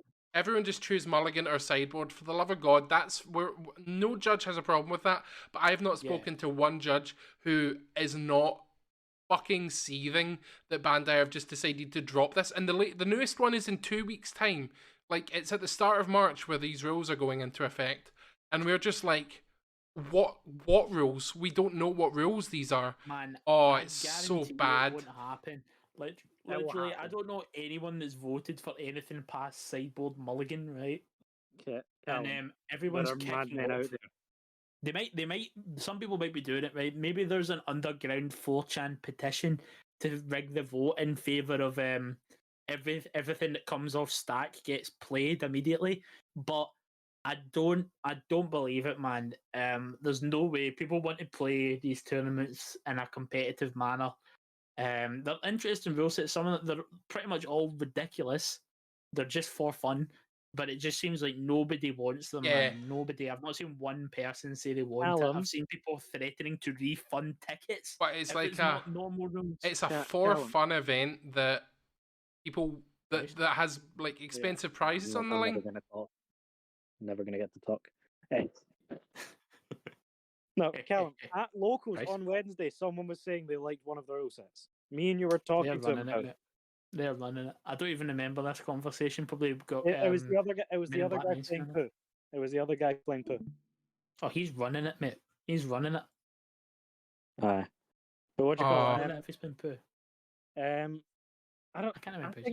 I think they're quite funny. That's because you don't have to judge them. Yeah. Mate, what are you crying about judging? What rulings are going to come from you start at 10 security so or the 10 the memory? 10 memory one is the most normal one that I could abide by. That one's fine. It's the other ones that they've just, it feels like they've made up out of nowhere. Like, we've had the hardest time getting Bandai to adopt Team Battle, which is a 3v3 event, and then they're just like, here's 10 possible events that nobody wants. Man, I think Team Battle should be like Conquest, if you're familiar with that format, man. I don't know what that is. Conquest is class, man. It's basically, it comes from Hearthstone, I think, where you come with 3 decks, right? And you fight each other till one of you has no decks left. Basically, every time you lose with a deck, you can't use it anymore. Yeah, it's quite cool. That sounds like it'd take a while, though. It does, you're right, and it would, but it would be fun. I quite like Teams the way it is. Teams is fun. Yeah, Teams is good. I like that. Sealed is fine. When my team run it down badly. I take that personally, Callum. I take that fucking personally. Bro, I went 6-0, bro. Mate, I was only like 4-2, bro. Me and you did really well, to be fair, especially considering you were on the L Yellow Hybrid, man. I was on the L Tier 3. The L Tier 3. You're speaking top, bro. I know. No, we actually nearly won that, man. That was some bollocks. We actually should have came second. Won that, mate. We should have came second. Fucking screaming final round where I opened complete balls against a deck I hadn't lost to all weekend. I know, fuck. Nightmare. Oh, But team battles are fun, man. I just hope I'll have people like a team to play with at finals because I think there's 3 other people going that are like closer to each other. Just than I find am Dippy to or any of whatever them. you said his name was that Mate, you play on Diggy- Untap. Me and Diggy to the moon, man. Me and Diggy to the damn moon. Hopefully Hey, he's got no hey, friends like me. You Diggy and you Gexo or you Oh Exo. my god, that would be an unstoppable behemoth, man. But then as well, teams I'm actually tempted to play. This is something as well. Can you believe Terrier Gigimon's not on the tier list? Oh 'Cause- fuck! Did we forget about Because it Digimon? He's sucks, not mate. on it. He's not on it because nobody thinks it's a deck and it's fucking broken except for Black War Greymon being ridiculous, thing. man. I genuinely would have put Digimon at like low end tier 2. Oh, so would I. It's easy like near the top if Black War Greymon's not around of tier 2. Absolutely not. Adam, I could dick down most of the meta with Digimon Terriermon. Aye, I- but that's because I believe you are a great player, not because of fucking Digimon. It's not Yeah, it's not even player skill. It's literally deck building skill, man. The deck is broken. Digimon is broke, mate. Cal, Oh. I'll say this: you play a very unorthodox Digimon, and in that, I like, do. you play every deck like it's Rookie Rush, even when it's definitely not Rookie Rush. Mate, Mashindramon's the first deck I've played that's not like that, man. Mate, mean, I even don't know. then, I've seen you I- fucking slamming cards that I'm like, Digimon is like Rookie Rush in a way, though. Well, it's not really, but it you plays see, some this Rookie. is what I mean. So I will play every single deck I play Control, which is why I fucking hate Commandramon. I will never play that deck. It is so against my blood. Well, Machindramon is the most hard control deck I've ever seen in Digimon, to be honest. So Yeah, man. Yeah. But it's also scummy. But yeah. you're Oh right. I should probably preface. Machinedramon in my eyes exists to prolong games and make it fucking irritating. I nearly deck out every time, but I never lose. Exactly. Fucking toxic, man. Literally, one of my wins to Black War Grey last week was decking it out. It was great. And then most games as well, I'm down to like 10 cards in deck. I feel like it's not too hard to deck out a cool boy deck. Nah, it's actually not, man. If they tap it every time. Yeah. Also, I've just double sleeved up my Terriermon Digimon deck. Ready. Double sleeved. Yeah, double sleeved it because it's got the Terriermon Lotmon sleeves. Oh. I'm still trying to get my parts together for GG. Well, I actually bought the core of it for £5. Wow. On Card Market? Yeah. Hell yeah. And then I've bought my alts as well. The alts, I think, set me back about £35 or something like that. The only thing is I'm missing like all of the old green cards because I never play green, so I hand it out to mates. Well, what we got, right? The old ones, EX1 Terriermon, the Memory Blocker Terriermon, Angoramon, Rapidmon, Gargamon. I've got an alt Angoramon. Two, sorry. Oh, mate, I've got loads of them. I love them. Who the fuck is Angoramon? It's the rabbit He's from the guy Ghost from Game. Ghost Game. Aye. Oh, But yeah, you've got Rapidmon from EX2 as well. That's literally it. Then Mimi's Green Memory Boost, Hidden Potential. That's it. right. But anyway, back to like the topic that was at hand. I think the formats are funny. Oh yeah, true. I funny, think they're yes. funny. Adam despises them. Judging them, no. Playing in them, also no. And Like, and just Callum to doesn't think they're real. and to add They're no real. to Callum's point is that the Ultimate Cup that's coming up in March for Europe has had about maybe 100 people sign up for it when it normally sells out at 500 odd. Because nuts, man. nobody wants to play in this sort of weird modified rules format that we've not even I seen don't yet. believe that's why, man. Like the community loves to jump the gun when something gets like announced. Folk yeah. automatically assume the worst. Like just look at the bloody Rise and Wind battle, and then it was like a distributor who said something, and then Bandai were like, "Right, boys, come on, we didn't say that." Oh, that was a heavy Yeah, cope say though. that. Like they don't know. I think Bandai fucking backtracked and I- don't know yeah. if they did. Oh, I honestly don't know if 100% they think did. they backtracked. My I guy, honestly don't know. I've been playing Bandai card games since what, like fucking Dragon I Ball. think coming up. I think coming up 5, maybe 6 years, depends when Dragon Ball released in the UK. they like to pull some mad fucking shit and then backtrack like, oh no, we didn't mean it was fair. But when if they that's get, the case, but when we Sorry, give mate. them the benefit of the doubt, they don't backtrack. It's only when you scream out. fair, man. I mean, if that's the case, though, the alt cuts are going ahead as normal. Yeah. Well, we stand to see anyway. But Thank you very much for your comment, though. yeah, and I think Yes, thank you very that much, my friend. will do it for this episode, guys. Nearly 3 hours again. Let us know if you like the long form content. Recording a little bit earlier, so my sanity is intact, which is good. But yeah, we will see you at finals. If you are going, keep an eye out for us. Say hi to us. Let us know how you're doing. If you're going, let us know how you're doing in the comments, etc. Our question of the week will be: what do you think is going to win the World Championships? So not finals. The wording is a bit obscure, but this is the finals that we're talking about in March. What do you think is going to win all of them? Or no, what do you think will win the EU finals? I'll backtrack because then we'll ask that question at a later date. What do you think will win one of the finals? Just surely. Yeah. Like, What do you think is going to do well? From America and stuff. Yeah. As well, man, you know? If you're feeling ballsy, predict the winner of each finals. Yeah, tell us what's going to win. Don't tell us what won Latin America because we know already. But like, tell us what else is going to win. But yeah. That'll do it for this week, guys. Thanks very much for listening. Subscribe to the Scots TCG YouTube channel. Subscribe to COB on YouTube. Follow our podcast and all that sort of stuff. Apparently, if you like it or whatever, give it stars on the various podcasts. It makes it a little bit more visible for people that might be interested. So do that if possible. That'd be great. We would love you. Yes, we love you very much. We do love you. And yeah. Can you tell them in person that D-Link is not shite? No, don't do that. Nobody's gonna do that, mate. Come on, you can't get the bandwagon going for something that's got no fans, you know. No. What do you mean, bro? They look fucking sick.